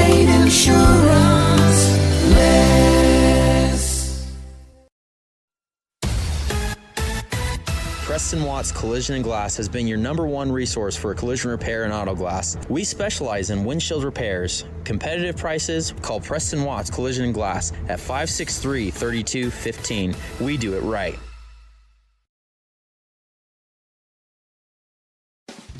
Make it 3 years in a row. Advanced Heating and AC is honored to be Best of Northern Utah Gold Medalist. Thank you for your support and vote of confidence in their company. Advanced Heating and AC, online at advancedheating-ac.com. When your car isn't working right, you just need someone who can help make your life a little easier. Cache Valley Auto Care can. Hear what people are saying online. They'll always take the time to help you understand what they're doing to your car and go above and beyond to solve your issue. Cache Valley Auto Care. When a client walks into the office, I want them to feel like they have a team that is full-time working for them. We really start from the ground up, setting our goals, understanding your situation, and then building the plan to maximize that quality of life. Visit Adams Wealth Advisors. An auto policy from State Farm gets you collision coverage. Time to call my State Farm agent and see if she can help me, because I hit a car. Hi, I'm Lana Powell, your local State Farm agent. Call 752-7639. State Farm's got me. Searching for copiers and printers? Les Olson IT has what you need. Find reliable HP printers, award-winning Sharp copiers, and high-end Ricoh graphic systems. Les Olson IT. Old Gristmill on South Main Logan, 4th North Logan, and now Smithfield offer Cache Valley that famous lunch special and natural bread baked the right way. Get your made-to-order lunch or baked goods at Cache Valley's Best of Northern Utah gold-winning bakery. The Old Gristmill, here for you. At Planet Fitness, you'll get energy without the judgment. Hi, can you help me with this? This is better. Join the judgment-free zone today for $15 a month. Planet Fitness, big fitness energy for all. From what's happening in local political elections, to breaking news, to photo galleries and replays of the latest games. If it's happening in our community, it's on CacheValleyDaily.com and the Cache Valley Daily app. Local, relevant news on CacheValleyDaily.com.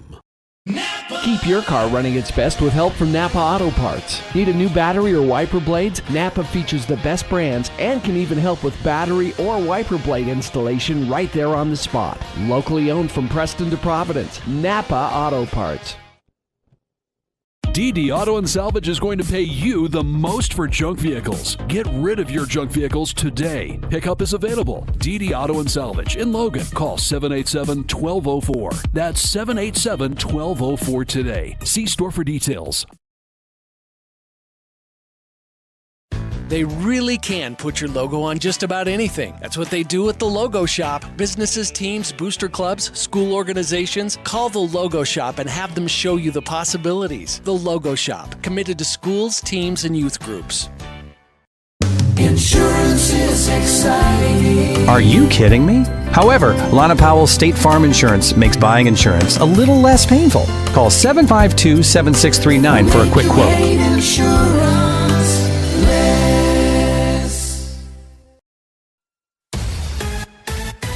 Crest & Watts Collision and Glass has been your #1 resource for collision repair and auto glass. We specialize in windshield repairs. Competitive prices, call Crest & Watts Collision and Glass at 563-3215. We do it right.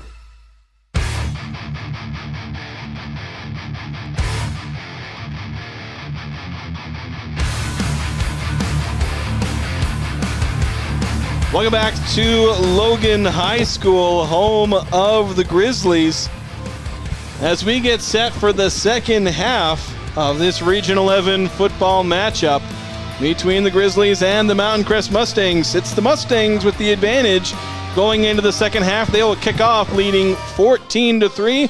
I'm Jason Walker, joined as always by Josh Anderson.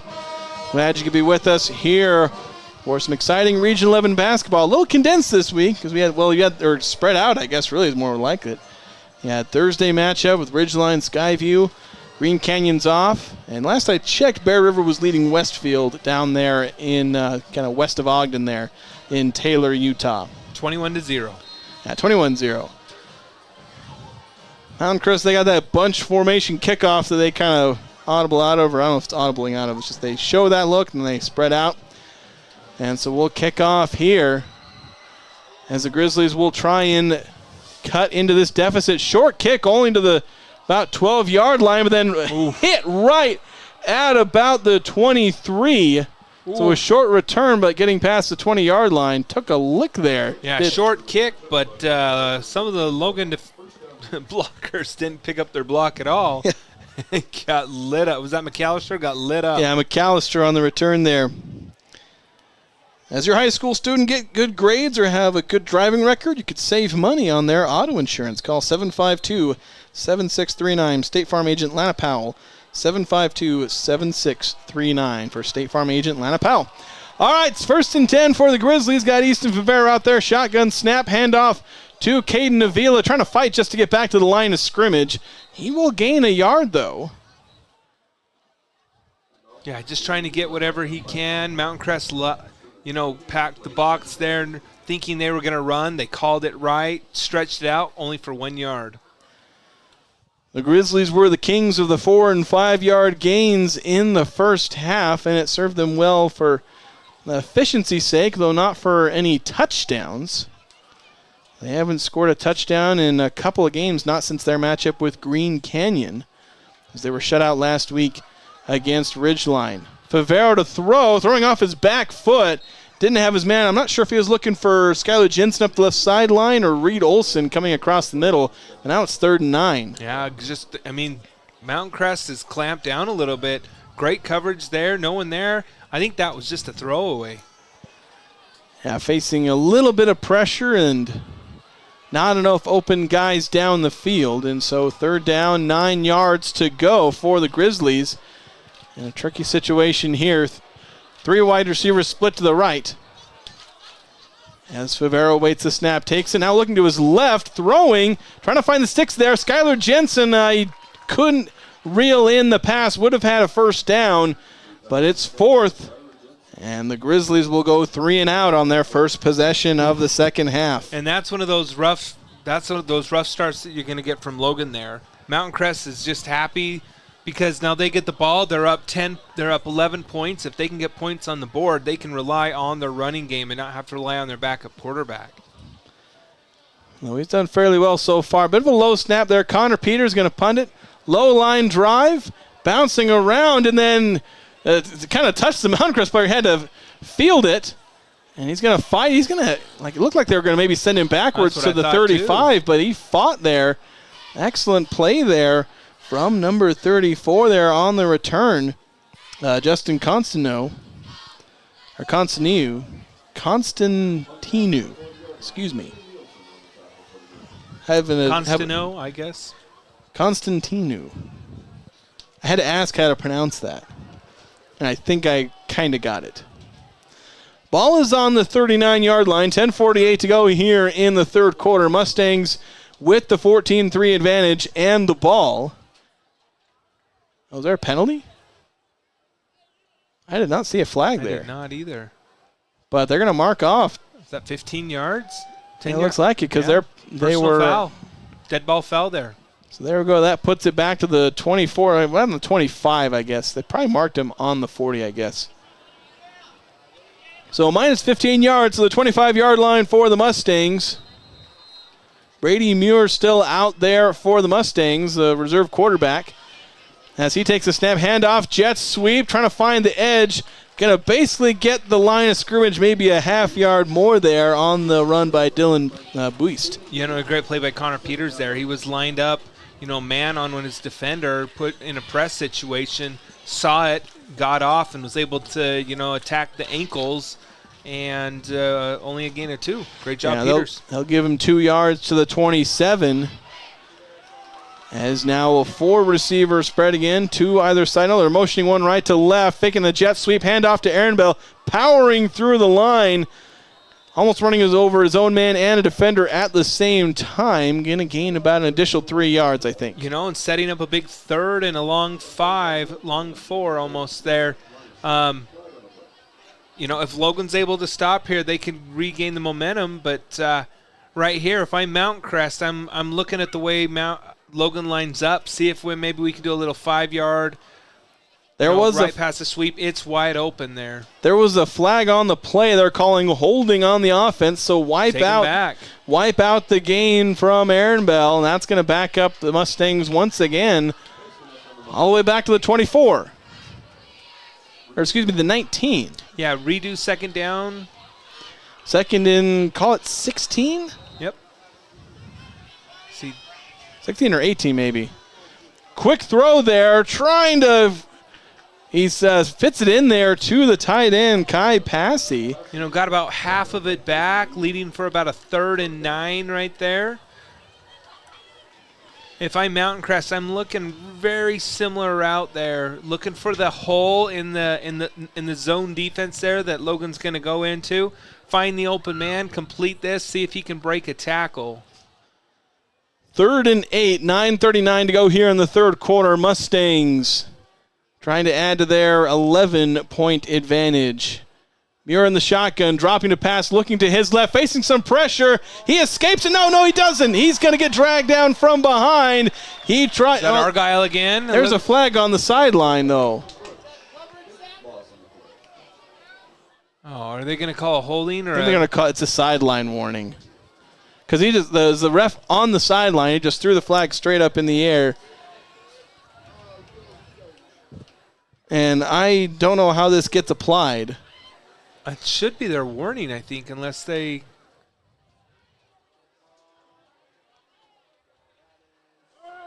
What was that signal? Are they called offsides? What? I don't know. Oh, well, they give them 5 yards. They're still in 4th down. I don't know. The play stood. They didn't call it dead. It's like a dead... I don't know. What? I don't know. I'll have to ask Coach that. Yeah, it's 4th down and 12. Sack stands. Punt is away. Oh, no. And there's the flag. It'll be roughing or running into the kicker. I'm not 100% sure. That's up to the referee. We'll have to hold here for a second to... Now, he hit the plant leg. Now, I know there's something like if you hit the plant leg, it's a 15. If you hit the leg that's up, it's a 5. I think this will be a personal foul. That may end up being the first down for the Mustangs. He kind of just fell and then kind of rolled into it. Logan's saying they may have tipped it. Logan's saying, hey, we tipped it. We can... Yeah, they're calling it a personal foul, roughing the kicker. And the other ref's coming back saying, hey, wait just a sec. It may have been tipped. They're having they're not having any discussion there, really. That's just a first down for the Mustangs. Tough blow for the Grizzlies, getting a stop. I think he was kind of relaying some of the frustrations of the Logan Grizzlies. And that's one of those that you hate. I mean, you get the ball stopped, you get all the momentum back, you get it to go within one possession there, a chance to get within one possession, and you turn it over with the roughing the kicker. 2 running back set in the shotgun, handing it off, and gaining as a short gain there for Santiago Huerta. Yeah, Huerta just running into the linebackers. That's good old Caleb Argyle leading the way there. Like I said, this is something I expect Mountain Crest to do. They're going to probably go into, it's called your 6-minute offense. Run the ball, and eat the clock. 8:40 to go here in the third quarter. Mustangs drawing as much time off the clock here with this drive, leading 14-3. Handoff up the middle and a short gain there for Aaron Bell. Give him about half a yard to the 42-yard line. Makes it 3rd and 6. So the Grizzlies try and get another stop here. We'll see if the Mustangs whip out a pass here. Their last pass attempt, they got sacked. Although a series of flags giving Mountain Crest a first down. And there's a false start. The wide receiver on the near side here. The man who had a 67-yard touchdown earlier, Micah Clements, flinched. He's probably watching the linebacker there instead of the ball. Linebacker, faked a blitz and I think that's what he did. He was like, oh, I must go. And flinched there. Little help from Nian there to say, hey, he flinched. 5-yard penalty. Makes it a big 3rd and 11 now. 7:50 to go and counting here in the third quarter. Grizzlies trying to get a stop here, get their offense back on the field. They've not seen the field in almost 5 minutes here, even though they started this half with the ball. Brady Muir in the shotgun, going to fake the handoff, facing some pressure, dances away from it, got some room to run. He's going to get the first down on a scramble. All the way to the 50. Oh my gosh! And if you're the head coach there, that's going to drive you nuts because they had 3 people coming around him. He stepped up, and then the linebackers, in my opinion, just watched him continue to run, thinking someone else was going to get it instead of attacking there. he was able to get the first down with the safeties tackling him. Poor tackling there by the Logan defense. Great offensive, for a backup quarterback. That was a great play. Here we go. Shotgun once again. Handoff to Huerta. He's going to get stuffed at the line, though they're going to give him a yard. So second run for him in this half. They were going with Aaron Bell almost exclusively in the first half, save for a couple of jet sweeps. Huerta getting a couple of rushes so far. 6:48 to go in the third. Mountain Crest still with the ball, though I think we have an officials timeout. As referees having a discussion, just two of the referees, the sideline official for Mountain Crest side of the field, and the head judge having the conversation. Who knows what about? The world may never know.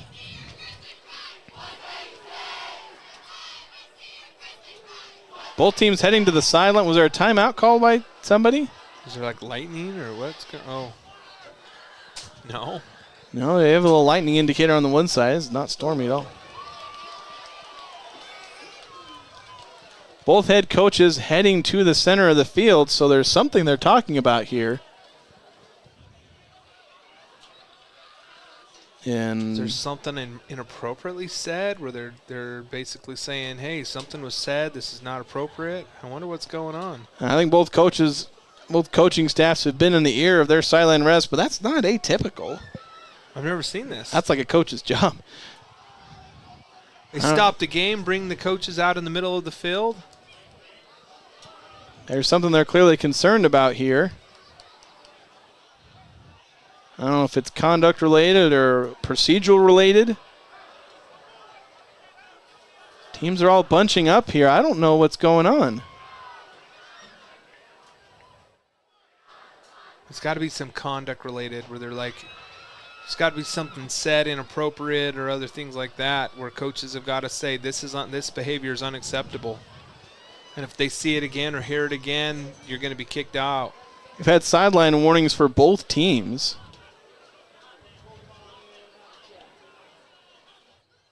Wow. I mean, I like it. I like it. I know Nate Butts is getting fired up, driving his team for, make sure they're on their best. Both teams just going back to their sideline. We're going to restart. I'd have liked to have been a fly on the wall for a couple of these conversations for both coaching staffs as they lecture their players. I don't know if it was lecture or, like I said, we're suspecting maybe it's a conduct thing, but I've never seen referees get to that point where they bring in the coaches mid-game. And I felt like I've not seen any chippiness. No. So I don't know if I can say that's what it is. We can only suspect. But here we go, restart play, 6:37 to go here in the quarter. At some point, they took a second or two off the clock during that timeout. Now, quick pass here, picked off. Nearly picked off. Connor Peters had it, then he didn't. And he read that perfectly. Perfect. I mean, Logan's had a few of those where those have gone for pick sixes, but 5 yards, just read it perfectly, jumped the ball, just couldn't hold on. Makes it 3rd down and 9 to go for the Mustangs. They've had the ball for nearly the entire quarter. The Grizzlies did have the ball, went 3 and out, punted it. And with 6:26 to go in the third, Mustangs have had it the remainder of this third frame. Motioning a third wide receiver to the left side is Mountain Crest. Muir going to throw a bubble screen. Caught. Trying to be chased down behind the line of scrimmage. Still getting away from the defense, but will not get away for long. Is that a turnover? I think they're arguing that. I thought it was down. Nate Butts was like immediately saying, we have the ball, it's a turnover. He was pointing Logan's way. It will stand as about a 2-yard loss anyway on the reception. But really what happened is Mount Crest lined up into trips. They threw the ball. I mean, it was 3 defenders versus three there. And I didn't see who it was, but I think it was Nian, the corner, that just got in the backfield, caused them to stutter a little bit, delay. And the linebackers then were able to come clean it up. And Struber was able to throw him down and potentially get a fumble, but they ruled him down instead of a fumble. But either way, 4th down and 9. Punt unit is out. A little more conservative rush there. Punt takes a Mountain Crest bounce, goes inside the 20 and right inside the 15, called a 14. And they did a little more of what you were talking about where you just let the referee, still picked it up. Yeah, I mean, that's what you're taught. If you want the clock to run, you let the referee call it. You'll get at least 2 to 3 seconds each time. So with 5:06 to go here in the third quarter, the Grizzlies finally take over once again. Well, then they took another 5 seconds off the clock. It was 5:06. I looked down. Now it's 5:01. Maybe I misread it. The Grizzlies trailing by 11, 14-3. Need to get some points. Handoff. Tackled behind the line of scrimmage on the run play. And seeing right now, the Grizzlies are saying, we're going to try to run this ball, and we had success in the first half. We're going to do that. We're lining up a fullback, maybe bringing another tight end. And Mount Crest is saying, we're not having any of this. I mean, and they've run 3 plays, and I think they've got a total of 0 yards combined. Yeah, in the second half, they've barely gone anywhere. Not really anywhere. We've got 1 yard, a loss, quick throw back, trying a screen pass. I don't know where the running back ended up. Fell down. Trying to find Mason Birch, and he had 3rd and 9 on the first drive, couldn't convert it. Now you face 3rd and 11 on this second drive. And if Birch is able to keep his feet, that was open. He had 2 linemen out in front of him with just a corner and a safety there. He catches that. That could have gone for some good yardage. That's a great play call. Unfortunately, just tripped over the 10-yard line there. So Grizzlies, a tough spot to convert here. Favero looking to throw, throwing over the middle, tipped, and there's a flag for pass interference. There was a little bit of hand going, a little bit of tugging, and so I don't mind this call. It was like an early tackle almost. Yeah. As he was trying to find Kian Naylor, and they're going to say he was interfered with. So there's your first down for the Grizzlies, most likely. Yeah, Naylor cut inside, ran 10 yards, tried to cut inside, was grabbed, fought through it. Favero still got in about 5, went 5 yards more, still had the opportunity to make the catch, but dropped it. And we know why, because there was some pass interference there.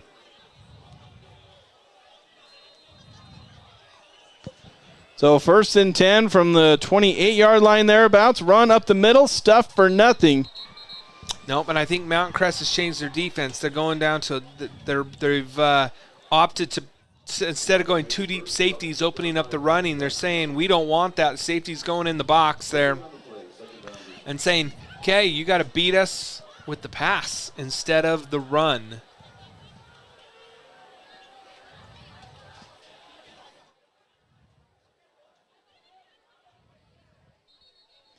And a flag and likely a false start. No, an offside.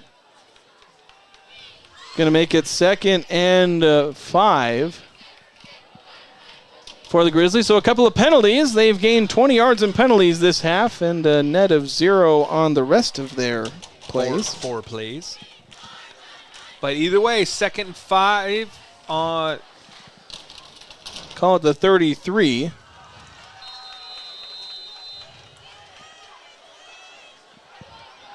Favero in shotgun, 4 wide receivers, 2 to each side. And he's going to look to pass, throws, got his man, Reed Olson. He'll be dragged out of bounds right at the first down marker. And I think they've got to start looking at some of these. You got to look at McAllister. You got to look at Olson. I mean, they're keying that 5-yard play, but I'd love to see like a double move there where they turn around at 5 and then go. And then go deep there. I mean, we got a pass interference where they grabbed him on a touchdown-saving penalty in the first half. Right now, those plays are wide open for the Logan offense here. Trips to the right for Favero. He's going to hand it off, though, to Caden Avila. Nothing. He tried to cut back, and he's going to gain 0. Like I said, they're saying we're not giving you a yard. You got to beat us with the throw because we don't think you're going to do it, and we think that you're gonna make a mistake here soon. 3:20 to go here in this third quarter. Grizzlies at 2nd and 10. They've netted 0 yards in the run game and about 5 runs so far this second half after having a decent amount of success on the ground in the opening half. They did. This may end up falling on the arm of Easton Favero to get some yards on this drive. They're going to throw it, finding Trey Covington. Yeah, Covington, beautiful route there. He gets all the way to the plus 45. And that's just a slant there. Found the open window between the linebacker and where the corner was. Beautiful throw by Favero. Great catch by Covington. Give him 15 yards on the play as we cross under 3 minutes to play in the third. Grizzlies slowly but surely moving into Mountain Crest territory now on the 45. Favero takes the snap. He's going to pass. He throws short. He's got Caden Avila. Little room to run. First down and a couple yards extra. Yeah, and that's a beautiful play. That's just a check down route. No one was there. Favero led him perfectly. Avila's got the hands to catch that out of the backfield and was able to get 10 yards. Puts the ball on the 34-yard line. As Favero again waits the snap. 2 wide receivers stacked on either side of the formation. Another throw here. Favero throwing. He's got Olsen. 7 yards. Gains a couple after the catch. I think he'll be just shy of the first down marker. And, if he's open or if his number's called, he's caught each one of those. So, I tell you, I'm so impressed with him. Olsen is just an amazing. I think he's D1 talent. Utah State certainly looking at him. Yep. 2nd and 2 for the Grizzlies. Hand off to Avila. Trying to get around the right side. Bounces off his own blocker.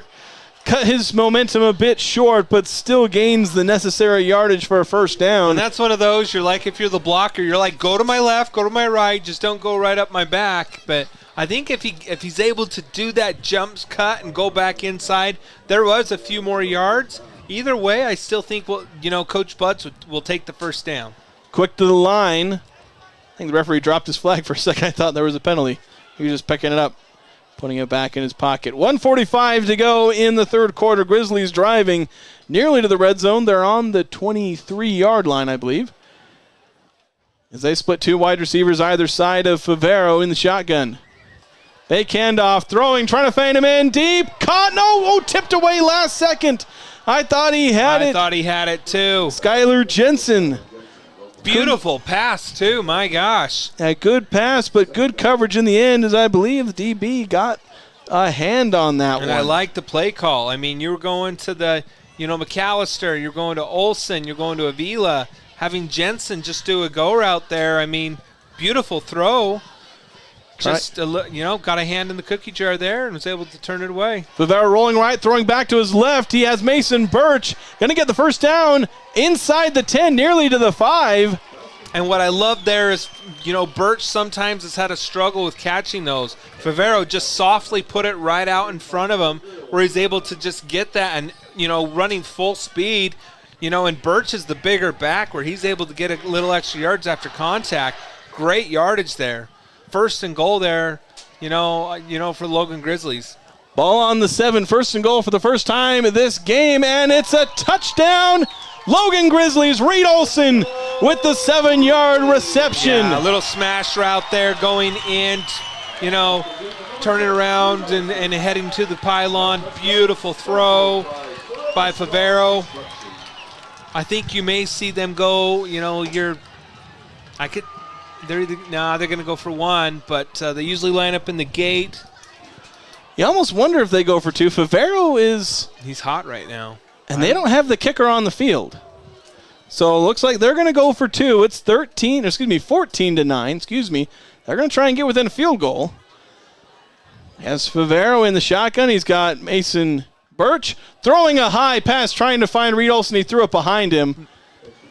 Behind him. Bad throw there. Favero's just got to lead him. Olsen was, if you put it even a foot more in front of him, I think he gets that.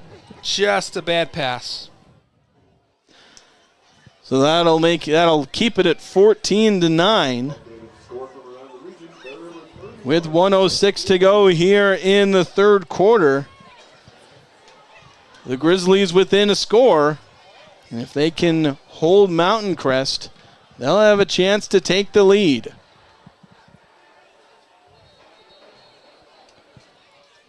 As we'll await the kickoff, Mountain Crest needing to come out here and get things going once again. They had a very long drive. Took about 7 minutes off the clock almost. And I think you may see a little different. I mean, if Logan's saying let's go for 2, because either way we'd have to get a touchdown if we kick the field goal, if we go for 2 and miss it. So I don't mind the call there. Boy, their kicker's doing something special today. Taylor with the kickoff. Won't quite go into the end zone, so Mountain Crest going to return it here. Going to the outside, a bit of space there. Going to get across the 30, nearly to the 35. I think they might mark him out there. So a good return after a solid kick. Couldn't corral him before getting the yardage on the return. Getting the ball out to the 35-yard line, that's when, Coach, you're going to watch film there, and you usually have a contain player that was not there. They had to chase him down towards the sideline, but the contained player, that's his responsibility. 57 seconds to go here in this third quarter. As Brady Muir taking the shotgun snap, 2 running backs next to him in the shotgun, handing it off to one of them, going to get about 2 yards. Yeah, Aaron Bell. Yeah, Raiden Nilsson, I haven't called his name, but beautiful tackle by Raiden there, the linebacker. They'll give him 3, make it 2nd and 7. And so we'll likely have one more play here left in the third quarter, as Mountain Crest now clinging to a lead, 14-9.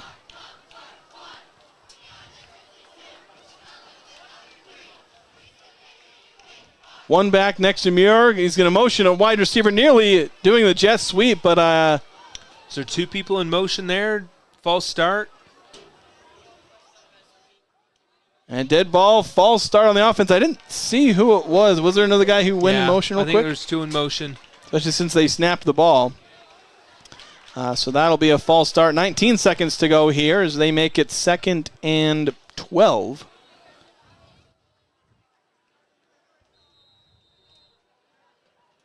As the clock runs, and so Mountain Crest could let this go if they wanted to, but I think they're going to run the one more play here to close the third quarter. 8 seconds on the clock, though.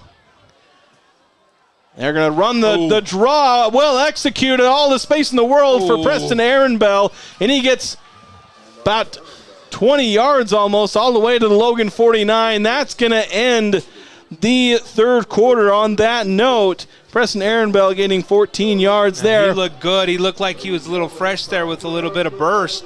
Just spread Logan out, went right up the middle of the draw. All right, we'll take a break. We'll be back after this in the start of the fourth quarter.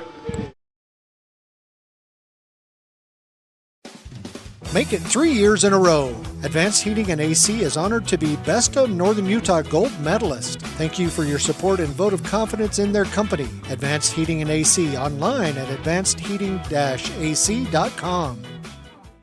When your car isn't working right, you just need someone who can help make your life a little easier. Cache Valley Auto Care can. Hear what people are saying online. They'll always take the time to help you understand what they're doing to your car and go above and beyond to solve your issue. Cache Valley Auto Care. When a client walks into the office, I want them to feel like they have a team that is full-time working for them. We really start from the ground up, setting our goals, understanding your situation, and then building the plan to maximize that quality of life. Visit Adams Wealth Advisor.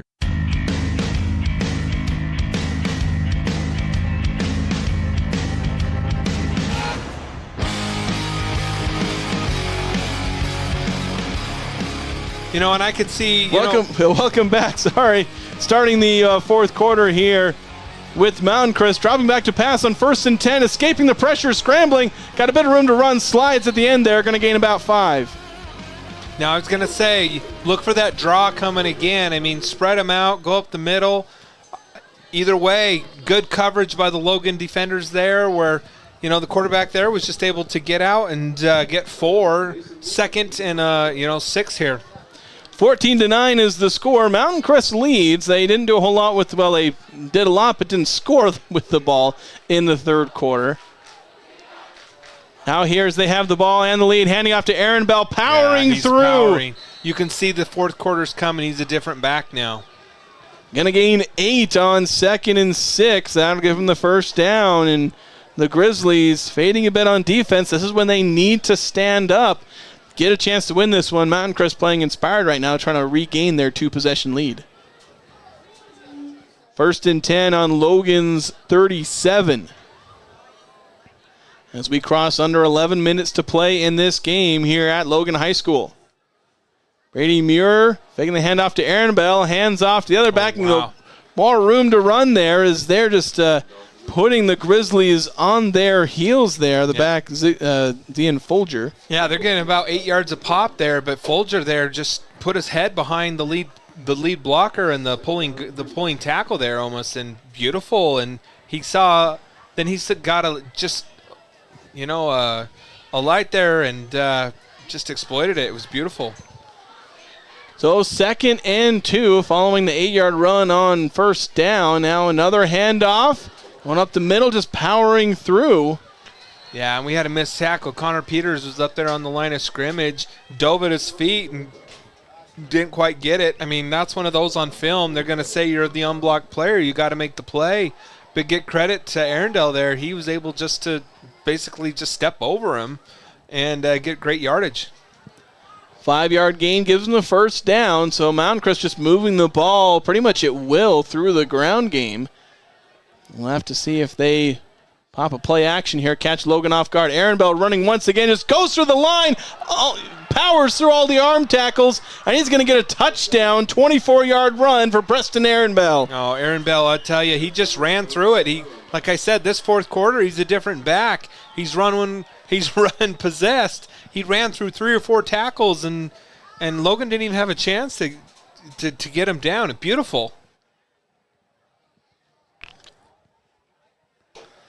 It's almost like a switch was flipped there, that last play of the third quarter. They're a totally different team that drive. So waiting the PAT, they got the swinging gate there.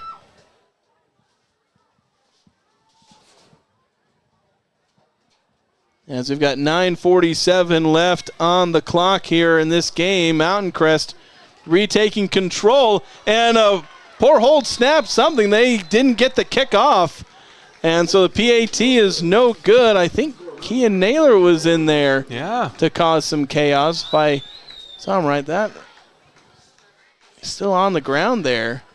Looks like, is that a cramp? Yeah. Take a quick break on an injury timeout. We'll be back after this. 527639. State Farm's got me. Searching for copiers and printers? Les Olson IT has what you need. Find reliable HP printers, award-winning Sharp copiers, and high-end Ricoh graphic systems. Les Olson IT. Old Gristmill on South Main Logan, 4th North Logan, and now Smithfield offer Cache Valley that famous lunch special and natural bread baked the right way. Get your made-to-order lunch or baked goods at Cache Valley's Best of Northern Utah gold-winning bakery. The Old Gristmill, here for you. At Planet Fitness, you'll get energy without the judgment. Hi, can you help me with this? This is better. Join the judgment-free zone today for $15 a month. Planet Fitness, big fitness energy for all.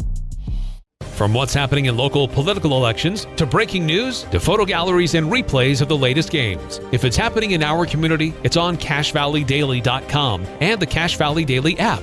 Local, relevant news on CacheValleyDaily.com.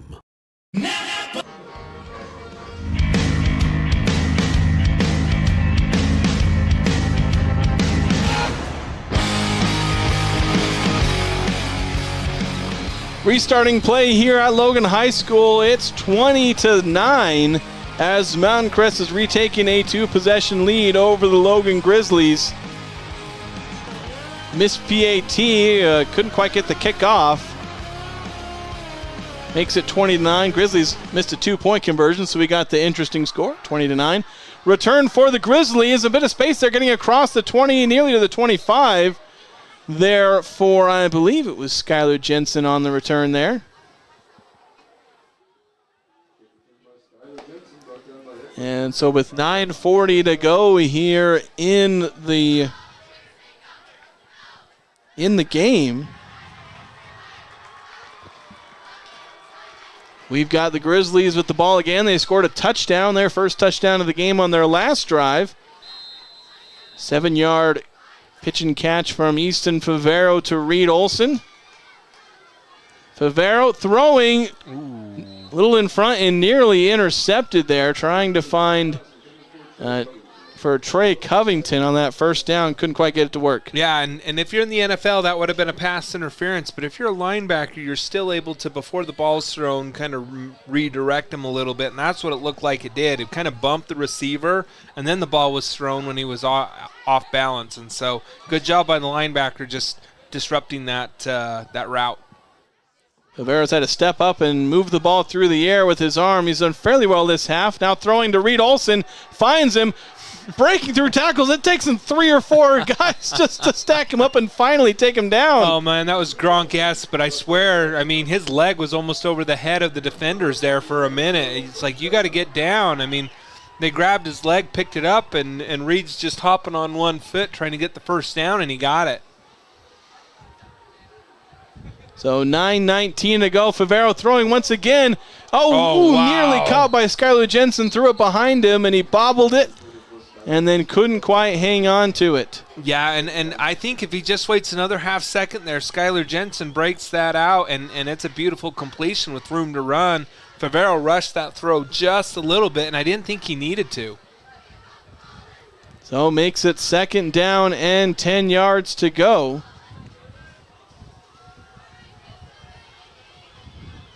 As Favero motioning Reed Olson across the line. I think they're going to run it. Yeah, they do.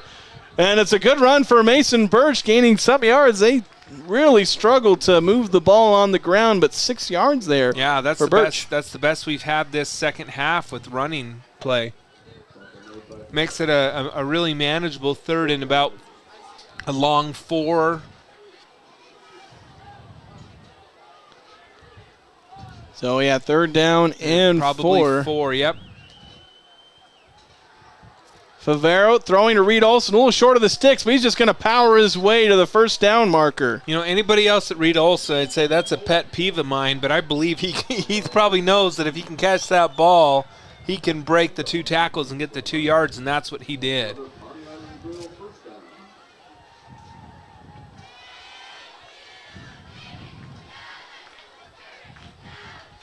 So 1st down and 10. Going to run the ball up the gut. Going to gain about 2. Yeah. Logan trying to get the ball to be moved on the ground to kind of balance their passing game, but and it's open. They're playing.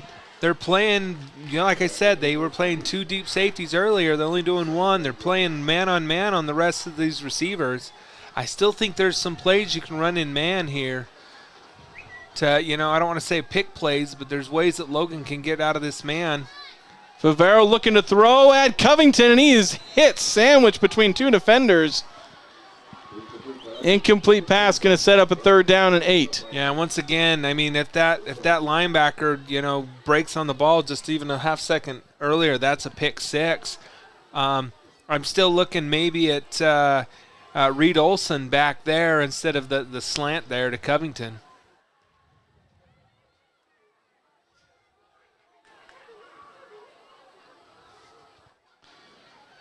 Favero taking the shotgun snap, looking, throwing, screen. Caden Avila trying to get to the outside.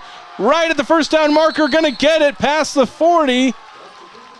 And that's the speed right there. Avila showed his speed. Had the linemen out in front. There were Mount Crest defenders, and he just put on the jets and ran to the sideline, was able to turn it up and get the first down there with an additional 1 to 2 yards. So beautiful play by Avila and well set up.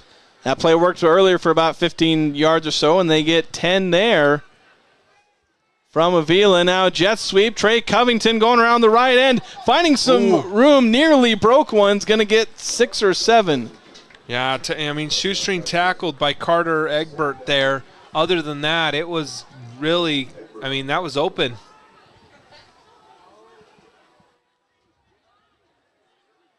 I don't know if that counts as a pass or a run. It does. It was thrown in front of him. It was a little toss, so that is a pass. It wasn't a handoff. Now a handoff. Avila going around the left side, had a bit of space there, and a late flag. I don't know if it was a holding, a face mask, or something. About a 5-yard gain if it stands. I think they're calling a holding.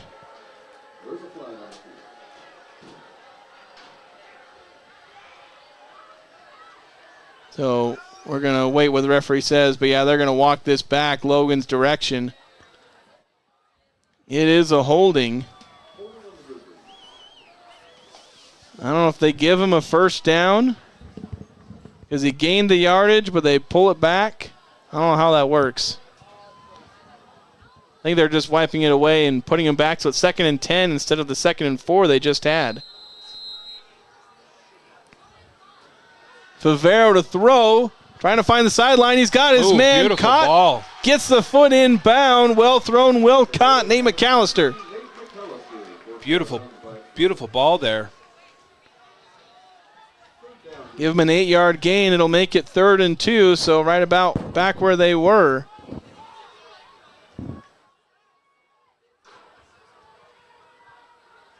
As Favero going to hand it off to Avila right at the first down marker, but just shy is where they'll put him, and this is obviously 4-down territory. No real questions about it. Are they going to? Where that ball is at is That's a first down. I don't think he got there, but they did. I think they're just calling him short, but like. They've got to get that to him. The ball is past the first down marker where they spotted it. Yeah, come measure it, I guess. Okay. Yeah, they're going to measure it out. See, I thought he was short on the run and where the referee initially showed it. But where they placed the ball, the first down marker is sitting on the 32-yard line, and the ball has its nose right in front of the 32-yard line. I was whining and moaning about that spot in the first half. Yeah, I was going to say, do they give him an index card here, or what do they do? Yeah, we'll see. It's got to be a first down. I don't know. There's got to be an inch. It might be short. Yeah, they're going to stretch it out. Oh, they are going to be short, I think. Oh, maybe. Oh, gosh, that is. Wow, he's inspecting that. Yeah, he is just barely short. So that's a game of inches for you there.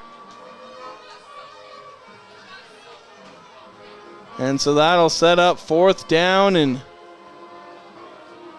as we said, inches. The Grizzlies will pretty much have to go for it. With 6:57 to go here in this game. They trail by 11. Needing to make something happen here. So Favero will be in the shotgun. He'll have Caden Avila. Jack Struber coming up to say something. The right guard there, letting him know something. They're going to really quickly bunch into a QB sneak formation. Favero goes right into it. He gets it, and they will definitely mark him there. They get him all the way to the 33-yard line. I like it. Get the tush push, spread them all out, get them all in. I was worried they were going to call him for a false start, how quickly all those guys suddenly moved. Like everyone, all the linemen, they stacked in the narrowest splits you could possibly have. Look great. You can tell they practiced that. They needed an inch. They got a yard. First down and 10 from the 32. Or, 27. I was saying 32. I was supposed to say 28 and 27. Oh, wow. Pass into traffic. Reed Olson snags it, and he'll gain 5 yards. I mean, you can't throw that in any better. I think there was literally a sandwich. He was sandwiched, and the ball went in, and he was the only one that had his arms on it. Wow. What a throw. What a catch. They'll give him 4 yards. As the Grizzlies slowly driving, they're taking a lot of time, so they're not going to have a lot of wiggle room. Quick snap. Easton Favero just has to fall on it on the 35. A disaster of a play as a loss of about 12. And all that positive momentum wiped away in an instant as Favero was not ready for the snap, and it just went by his knees. And while you're in 4-down territory, try and gain half of this back or most of it and convert a 4th down, or we'll see what Logan's able to pull off. Yeah, watch the screen or other things here. Favero looking over the middle, finds a man. That was Avila.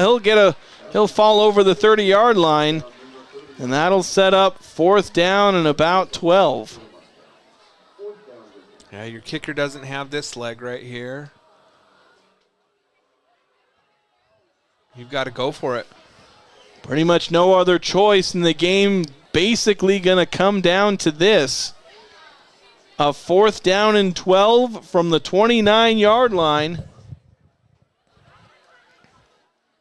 With 5:04 left to go. They're going to cross under 5 minutes to play by the time they snap this ball.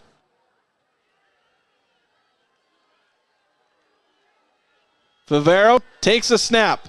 Looking, facing pressure. He throws it, got his man Reed Olson, catches it. He's got a 1st down into the 10. Wow. Grizzlies convert. That's a big play right there. Favero actually just saved him enough time. He actually was grabbed. The defender had his arms on him, and he was still wiggling, gave him time. Reed Olson was able to come all the way across the field. Beautiful throw under duress, and Reed Olson gets the 1st down. 1st down and goal from the 10. Throwing to Olson at the 3, to the 2, to the 1. Touchdown! Logan Grizzlies. And I love it. They went one-on-one. Reed Olson in a quarter. They saw that, and Favero's like, that's fine. I'm going to throw it a little short, come back and get it, and walk in even if the defender's on your back for 3 yards. Beautiful play. Unbelievable play by Reed Olson. He's having a fantastic game. 2 touchdown passes, no interceptions for him here in this game. I know he's got 15 on the season, but a fantastic game here. How many completions do you have for Olson? 2 Olson, I don't have the exact number of receptions for him. I've got a number of targets, but Favero, 24 of 32. They're going for 2 here to try and get within 3 points. Favero looking to pass, throwing back, trying to find Avila, couldn't find him. They're trying that throwback screen. Mount Crest read it a little better that time. So with 4 minutes, 30 seconds to go, it's a 5-point game, 20-15. So we'll take a quick break. We'll be back after this. From Napa Auto Parts. Need a new battery or wiper blades? Napa features the best brands and can even help with battery or wiper blade installation right there on the spot. Locally owned from Preston to Providence. Napa Auto Parts. DD Auto and Salvage is going to pay you the most for junk vehicles. Get rid of your junk vehicles today. Pickup is available. DD Auto and Salvage in Logan. Call 787-1204. That's 787-1204 today. See store for details. They really can put your logo on just about anything. That's what they do at the Logo Shop. Businesses, teams, booster clubs, school organizations. Call the Logo Shop and have them show you the possibilities. The Logo Shop, committed to schools, teams, and youth groups. Insurance is exciting. Are you kidding me? However, Lana Powell's State Farm Insurance makes buying insurance a little less painful. Call 752-7639 for a quick quote.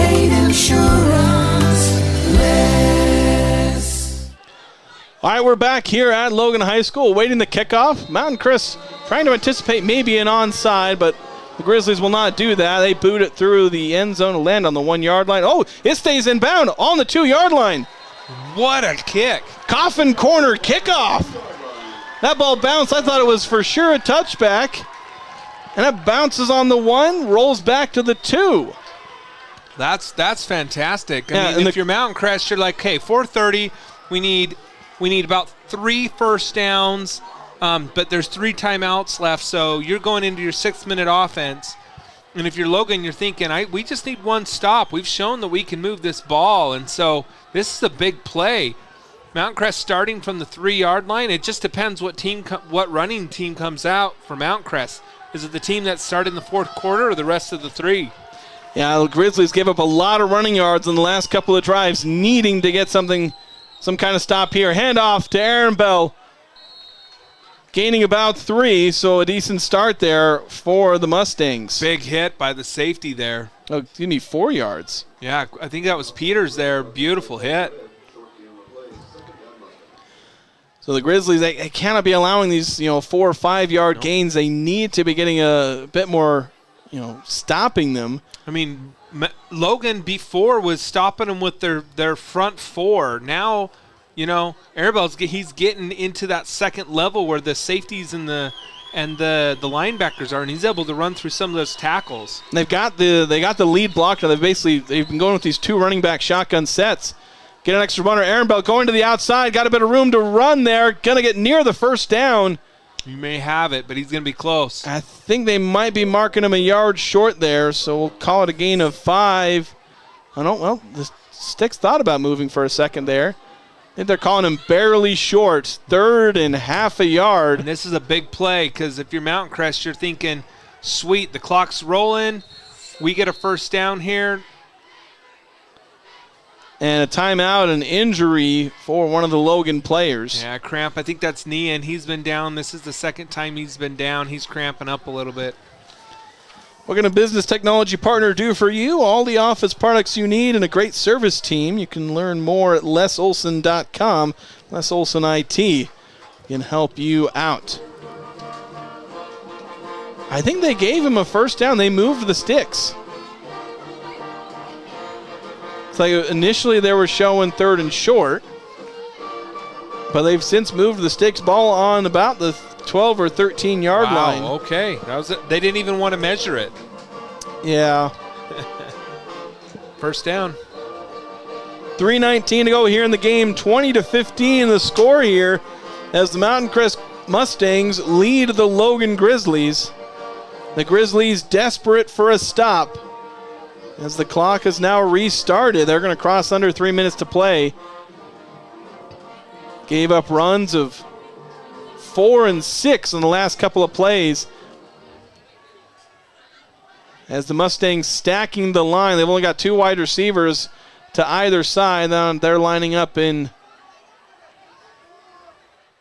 an I formation, I believe. I was trying to figure out if they're in the I formation or a pistol. Going to hand off straight up the middle.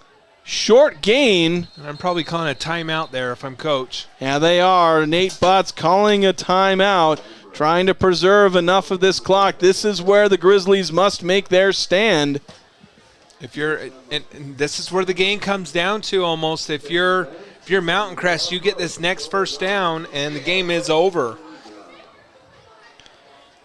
For 100 years, Young Toyota and Young Honda have been delivering an exceptional customer experience. Think young, drive young with Young Toyota and Young Honda. Well, they'll sponsor our drive of the game, which I'll be honest, unless the Grizzlies pull off a game-winning drive here, I'd give that drive of the game to the one most recently here where they score that touchdown to take this to 20-15. We'll also have our Old Grist Mill bread and butter play of the game. I got a couple nominations. We'll talk about that after the game and hand that out. But 2:37 to go in this game. Mountain Crest trying to preserve the lead and trying to up their RPI as they're right on the fringe of being able to maybe get a first round bye. They'll get a home game probably at worst in the opening round of the playoffs. But they need to win this game to preserve those hopes. They added 3 seconds to the clock. Fake handoff to the fullback, handing off to Aaron Bell. Ooh. Short gain. Going to make it 3rd and 5 is about where they'll put it. Nate Butts calling another timeout. They'll have one more. And that was beautiful. They had Jack Struber basically said, I'm going to go and cause havoc in the backfield, cause a little, the center and the guard with a little bit of the penetration there. Just beautiful, beautiful play by the D-line there. Like I said, you're seeing if the D-line can cause havoc, they're making stops in the backfield. The Logan D-line is, but if they're not even getting in the backfield, it seems like Mountain Crest is getting 8 yards, and so it's crazy that it's either all or nothing. So, but big play here, 3rd and 5. If I'm Mountain Crest, I basically am saying, okay, I still believe in my defense. I believe in the time. You have 0 timeouts to go the whole length of the field. I'm probably, I think they're still going to put the ball on the ground for the clock. That's what I would bet. Yeah, you got to make him use a timeout, and that's what you got. Reminder, at Planet Fitness, you can get energy without the punishment. Join the judgment-free zone for just $15 a month. Planet Fitness, big fitness energy for all. They spread out the formation a little bit more. 4 wide receivers. Maybe we're trying to draw Logan into just getting that defensive formation spread out. Give Preston Ehrenbell maybe some room to run. They're going to throw it. Quick pass. Caught. First down. That may just very well be the game. Pass completed to Zian Folger. And that D coordinator is pissed. They should have been in man-to-man defense right there. And so he's mad. He's livid at someone. The Mountain Crest with the bold move to go ahead and pass, risking an incompletion. He was wide open. Yeah, he was wide open. Completed the pass, first down, and Logan taking their final time out. And so there's enough time that if you get the stop, you'll get the ball back. But then you'll just be at absolutely critically low amount of time. Yeah, if you're Mountain Crest, just hand it off.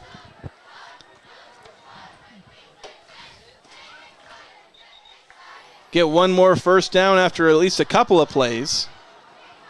And this game is well and truly over. Grizzlies trying to get a win here in region play. The Mustangs going back to this stacked formation. 2 backs next to Braden Muir. Handoff to Preston Ehrenbell. Rumbles forward for 5 yards, 4 or 5 yards. And they're going to take the whole time here. We're going to cross under 2 minutes to play. They'll give him 4 up to the 32, 33-yard line.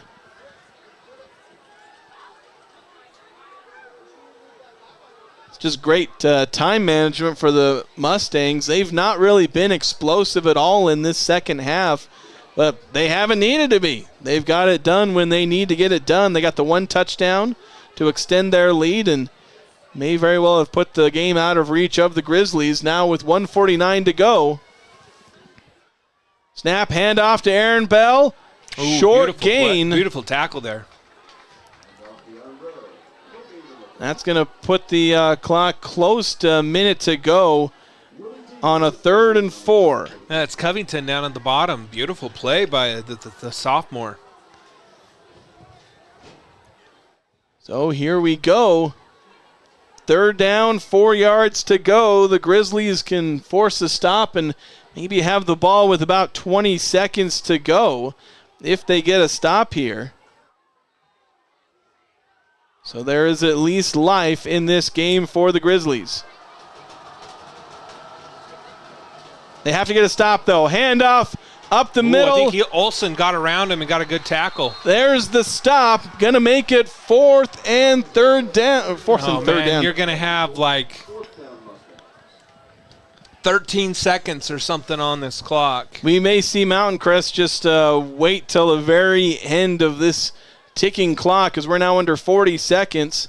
That's when you line up to punt, and if it were me, you do a safety. Just run backward. Yep. Give up. You just tell your offense to hold every lineman, because if they get a holding penalty or anything, they'll take the safety over the penalty. Yeah.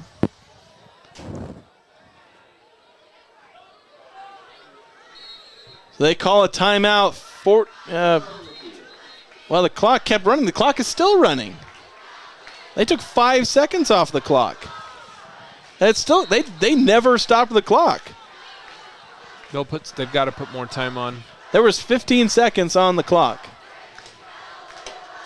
I mean, if you're Logan, you've got to set up a return or block. I mean, we've been really close to blocks. I think you sell out for a block, hoping that you can get it back. With time on the clock, that's probably what I've got to do, or else you got to do a Hail Mary with return. But now they threw 21 seconds on the clock. Oh, you got time. If you can get a block or if you can get a return, they've really been going for that block, and that's what I'd probably set up here.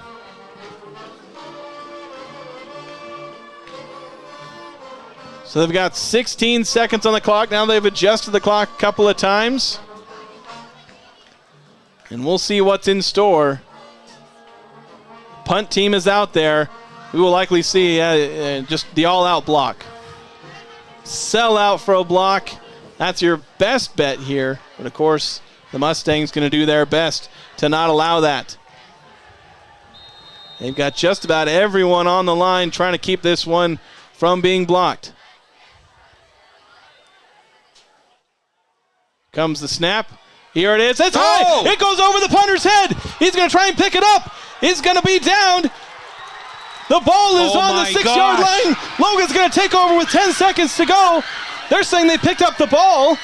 The ball is in the hands of one of the defenders. He walked into the end zone with it. Referees are discussing. I think they're going to say he was down.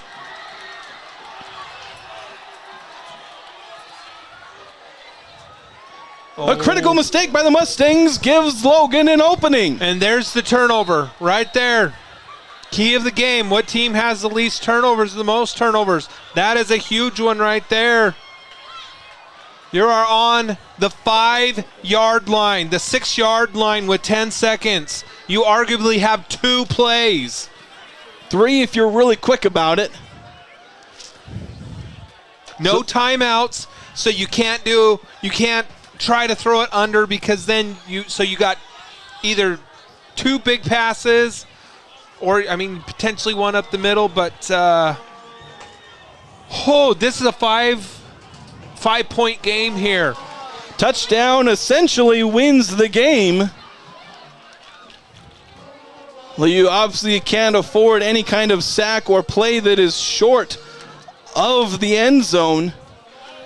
I have to imagine there is a play drawn up somewhere that is going to Reed Olson, or a decoy involving him, perhaps. I'm trying to put Reed Olson one-on-one just like they did that last pass. Let's see if we can get him solo with no one around him, and then I'd go to him all day and give him 3 balls if I had to throw him 3 balls. Mountain Crest is double team. They're double teaming Reed Olson over on the right side of the formation. Favero in the shotgun, 10 seconds to go. Takes the snap, throws, caught, incomplete, short. Good thing it wasn't caught. Good thing it was incomplete. So 5 seconds.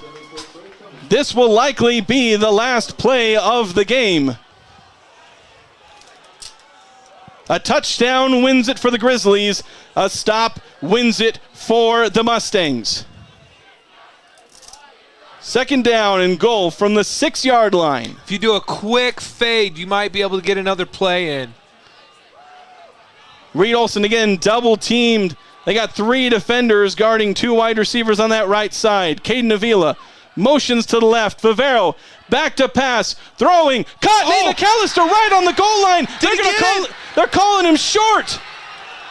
Half a yard short. And it is a Mustangs victory. Both referees were sure of it. And that's the game. The Logan crowd is stunned. You're a half yard away from winning the game. The final score here, 20-15. Mountain Crest escaping by the skin of their teeth. The last second chance for the Grizzlies, just shy. Half of a yard separated the Grizzlies from their 3rd win of the season. Still in shock. Oh my gosh. You say you still got to go to the sticks, but wow. McAllister just couldn't get that extra half yard there to get into the end zone. We'll go ahead and take a break. We'll see if we can get head coach Nate Butts on the program. Recap what was so close. A game where you fought so hard, played so well, and just half a yard short. We'll be back after this with the post-game show on 102.1 FM, 610 AM, home of the Grizzlies, and 107.7 KLZX, home of the victorious Mustangs, and streaming live on CashValleyDaily.com. Preston Watts Collision and Glass has been your #1 resource for collision repair and auto glass. We specialize in windshield repairs. Competitive prices, call Preston Watts Collision and Glass at 563-3215. We do it right.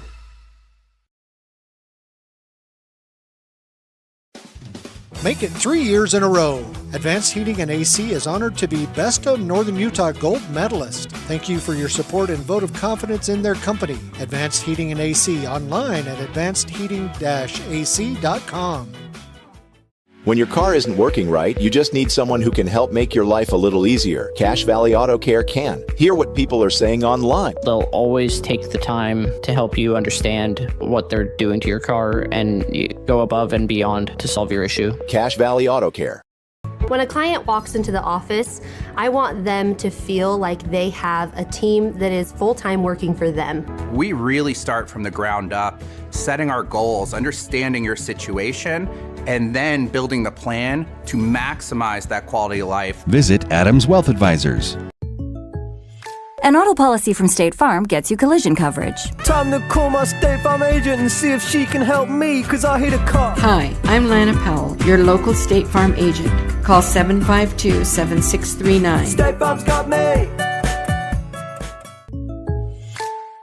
Searching for copiers and printers? Les Olson IT has what you need. Find reliable HP printers, award-winning sharp copiers, and high-end Ricoh graphic systems.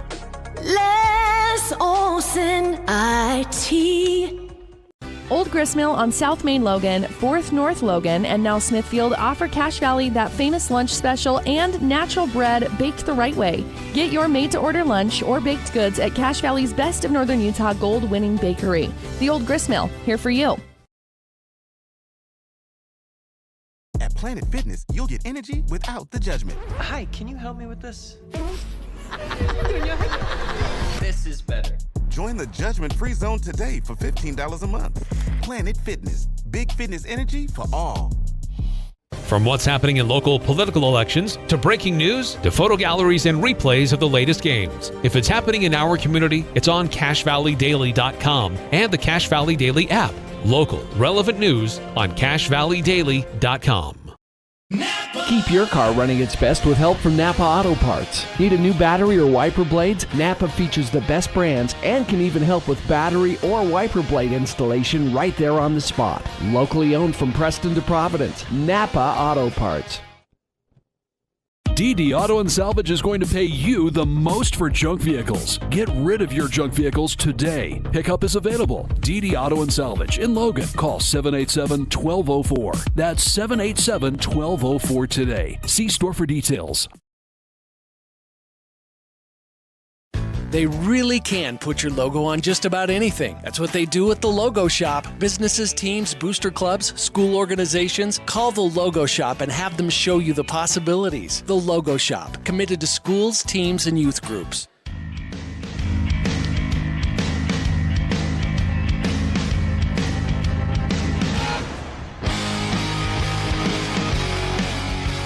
Welcome to the post-game show on what was a thrilling Friday night matchup between the Logan Grizzlies and the Mountain Crest Mustangs. And those of you watching on Cache Valley Daily saw Josh pretty much sum up this game pretty well.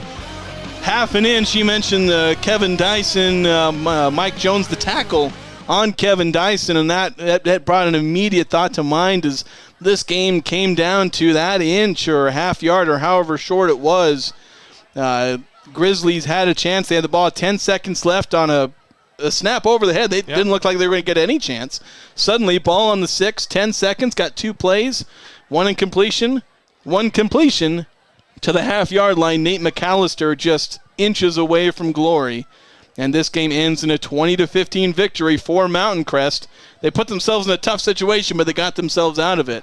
And they'll go away 6-2. The Logan Grizzlies will fall to 2-6.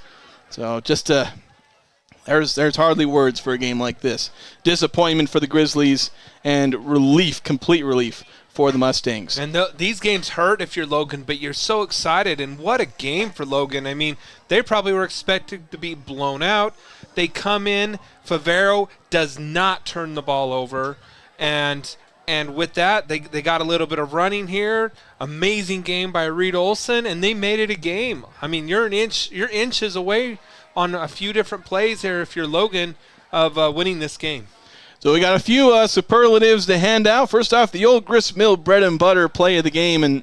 And Josh, this one, I think we were both agreed that Logan Grizzlies facing 4th and 12. just under 5 minutes to play, and Favero having to kind of scramble away from some pressure, just about getting grabbed, but throws a pass to Reed Olson, gets 19 yards on a 4th and 12, set up an eventual touchdown that made it 20-15. Yep.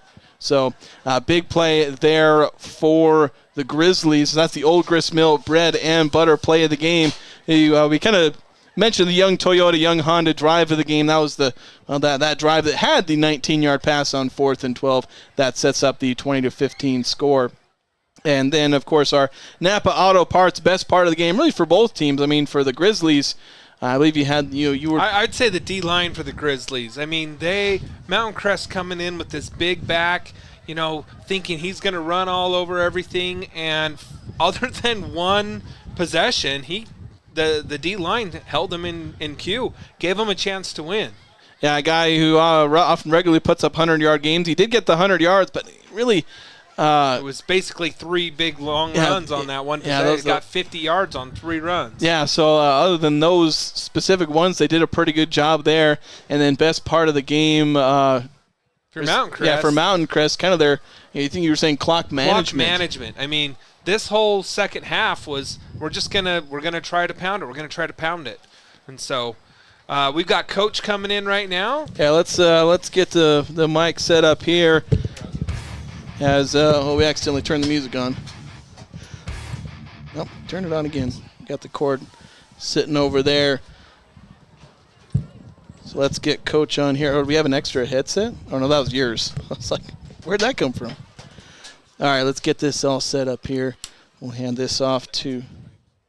Yeah, grab it out of the bag there. So let's get Coach Butts on here. So I guess it's my job to say words and write words, and I feel like I don't quite have them to describe this game, the highs and the lows. Kind of a frustrating end there. Excited for how well your team played, but frustrated obviously at being just that shy at the end there. Yeah, we heck of an effort from our kids tonight, our coaching staff, but obviously weren't able to get it done. Had a couple situations, and that last one was indicative, where we got to be a little bit more aware on the field and make sure that we're pushing our routes a little bit deeper, and that kind of thing. But man, we did a lot of things that put us in a position to win, and now we just gotta go put the dang thing together.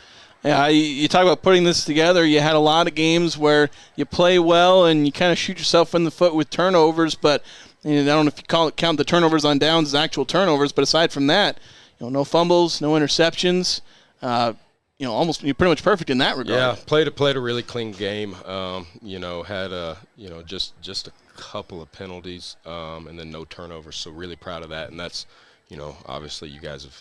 We've all seen that there's a lot of progress there, because that was something that was just killing us at the beginning of the season. So, I mean, the week-over-week progression has been fantastic, and but now we're hungry to win football games.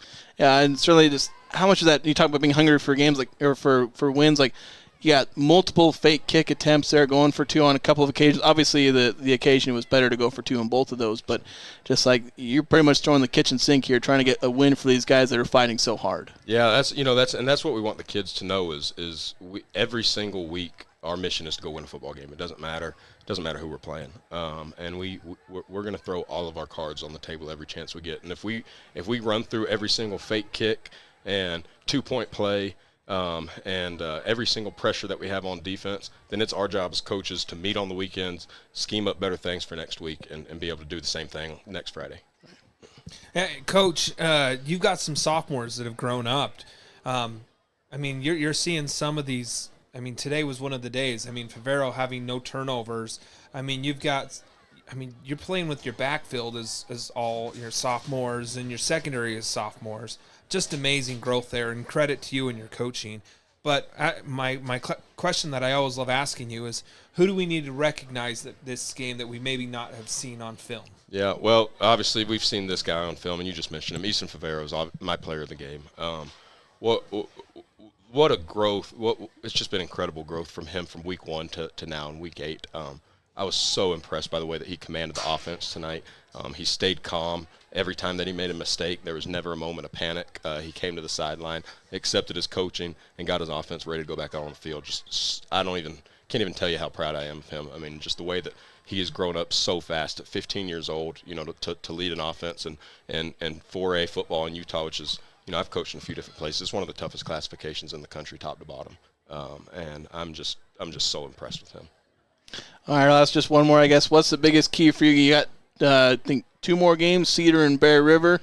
What's the biggest keys? Get a win in one or both of those games against a couple of tough opponents. Yeah, we gotta be able to. Next week when we go to Cedar, that's a tough week for us, just because of the travel. It's an overnight trip for us. So we got to be able to do exactly what we do, stick to our routine, and not deviate from that at all, regardless of the travel. And then when we play Bear River here, that's a team that's a whole lot like us right now. On the up and up, team that's gotten better throughout the season, and they're going to be hungry for a win. That probably the way the RPI is going to end up shaking out is whoever wins that game between us and Bear River is probably going to get a home playoff game in the first round. So there's a lot to play for there. All right, we'll let you go, Coach. Thanks for coming on. We'll finish up after this break here on 102 FM, 610 AM, and 107.7 KLZX. Insurance is exciting. Are you kidding me? However, Lana Powell State Farm Insurance makes buying insurance a little less painful. Call 752-7639 for a quick quote.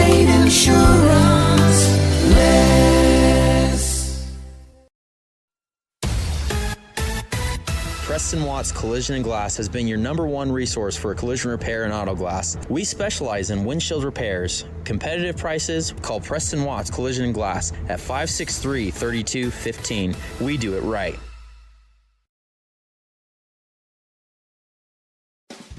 Make it 3 years in a row. Advanced Heating and AC is honored to be Best of Northern Utah Gold Medalist. Thank you for your support and vote of confidence in their company. Advanced Heating and AC, online at advancedheating-ac.com. When your car isn't working right, you just need someone who can help make your life a little easier. Cache Valley Auto Care can. Hear what people are saying online. They'll always take the time to help you understand what they're doing to your car and go above and beyond to solve your issue. Cache Valley Auto Care. When a client walks into the office, I want them to feel like they have a team that is full-time working for them. We really start from the ground up, setting our goals, understanding your situation, and then building the plan to maximize that quality of life. Visit Adams Wealth Advisors. An auto policy from State Farm gets you collision coverage. Time to call my State Farm agent and see if she can help me, because I hit a car. Hi, I'm Lana Powell, your local State Farm agent. Call 752-7639. State Farm's got me. Searching for copiers and printers? Les Olson IT has what you need. Find reliable HP printers, award-winning Sharp copiers, and high-end Ricoh graphic systems. Les Olson IT. Old Gristmill on South Main Logan, 4th North Logan, and now Smithfield offer Cache Valley that famous lunch special and natural bread baked the right way. Get your made-to-order lunch or baked goods at Cache Valley's Best of Northern Utah gold-winning bakery. The Old Gristmill, here for you. At Planet Fitness, you'll get energy without the judgment. Hi, can you help me with this? This is better. Join the judgment-free zone today for $15 a month. Planet Fitness, big fitness energy for all. From what's happening in local political elections, to breaking news, to photo galleries and replays of the latest games. If it's happening in our community, it's on CacheValleyDaily.com and the Cache Valley Daily app. Local, relevant news on CacheValleyDaily.com. Keep your car running its best with help from Napa Auto Parts. Need a new battery or wiper blades? Napa features the best brands and can even help with battery or wiper blade installation right there on the spot. Locally owned from Preston to Providence. Napa Auto Parts. DD Auto and Salvage is going to pay you the most for junk vehicles. Get rid of your junk vehicles today. Pickup is available. DD Auto and Salvage in Logan. Call 787-1204. That's 787-1204 today. See store for details. They really can put your logo on just about anything. That's what they do at the Logo Shop. Businesses, teams, booster clubs, school organizations, call the Logo Shop and have them show you the possibilities. The Logo Shop, committed to schools, teams, and youth groups. Insurance is exciting. Are you kidding me? However, Lana Powell State Farm Insurance makes buying insurance a little less painful. Call 752-7639 for a quick quote.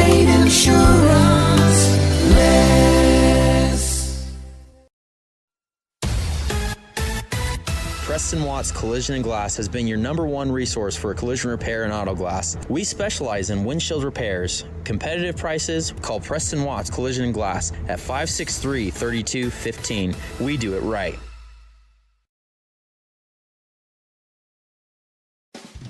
Make it 3 years in a row. Advanced Heating and AC is honored to be Best of Northern Utah Gold Medalist. Thank you for your support and vote of confidence in their company. Advanced Heating and AC, online at advancedheating-ac.com.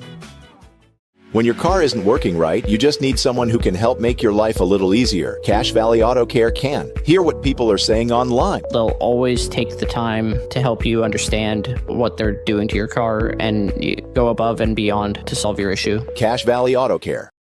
When a client walks into the office, I want them to feel like they have a team that is full-time working for them. We really start from the ground up, setting our goals, understanding your situation, and then building the plan to maximize that quality of life. Visit Adams Wealth Advisors. All right, welcome back as we close up shop here. Thank you for those of us sticking with us to the end of the broadcast. And we were having a good chat with Nate Butts kind of off the air, just the growth of this team, how close they've come, and the things that they're doing, the things they're not doing. And you just but I think you kind of said it best where these sophomores are growing. Sophomores are growing. I mean, the keys of the game, we called it. I mean, yeah. You called it perfectly. If they didn't turn the ball over, this game was close, and I don't know how much closer that game could have been. You can get that. So, obviously, congratulations to the Mustangs and an incredible victory here, making the plays when they need to. The Grizzlies fighting to the end in every single one of these games, and they'll continue to fight. Game against Cedar next week, game against Bear River the week after that, and the playoffs await after that. But I've been Jason Walker here with Josh Anderson. Thank you so much for watching and listening, and have a good weekend, everybody. This Logan Grizzlies broadcast has been a presentation of KVNU 610 AM and 102.1 FM and CacheValleyDaily.com. Made possible.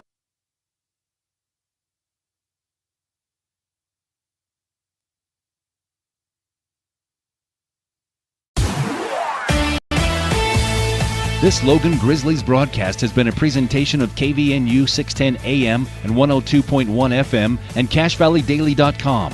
Made possible by the support of our sponsors: Advanced Heating and Air Conditioning, DD Auto and Salvage, Old Grist Mill, Preston Watts Collision and Glass, Adams Wealth Advisors, State Farm Agent Lana Powell, Cache Valley Auto Care, Cache Valley Daily, Young Toyota and Young Honda, Napa Auto Parts, Les Olson IT, The Logo Shop, and Planet Fitness. Watch replays of previous games on CacheValleyDaily.com.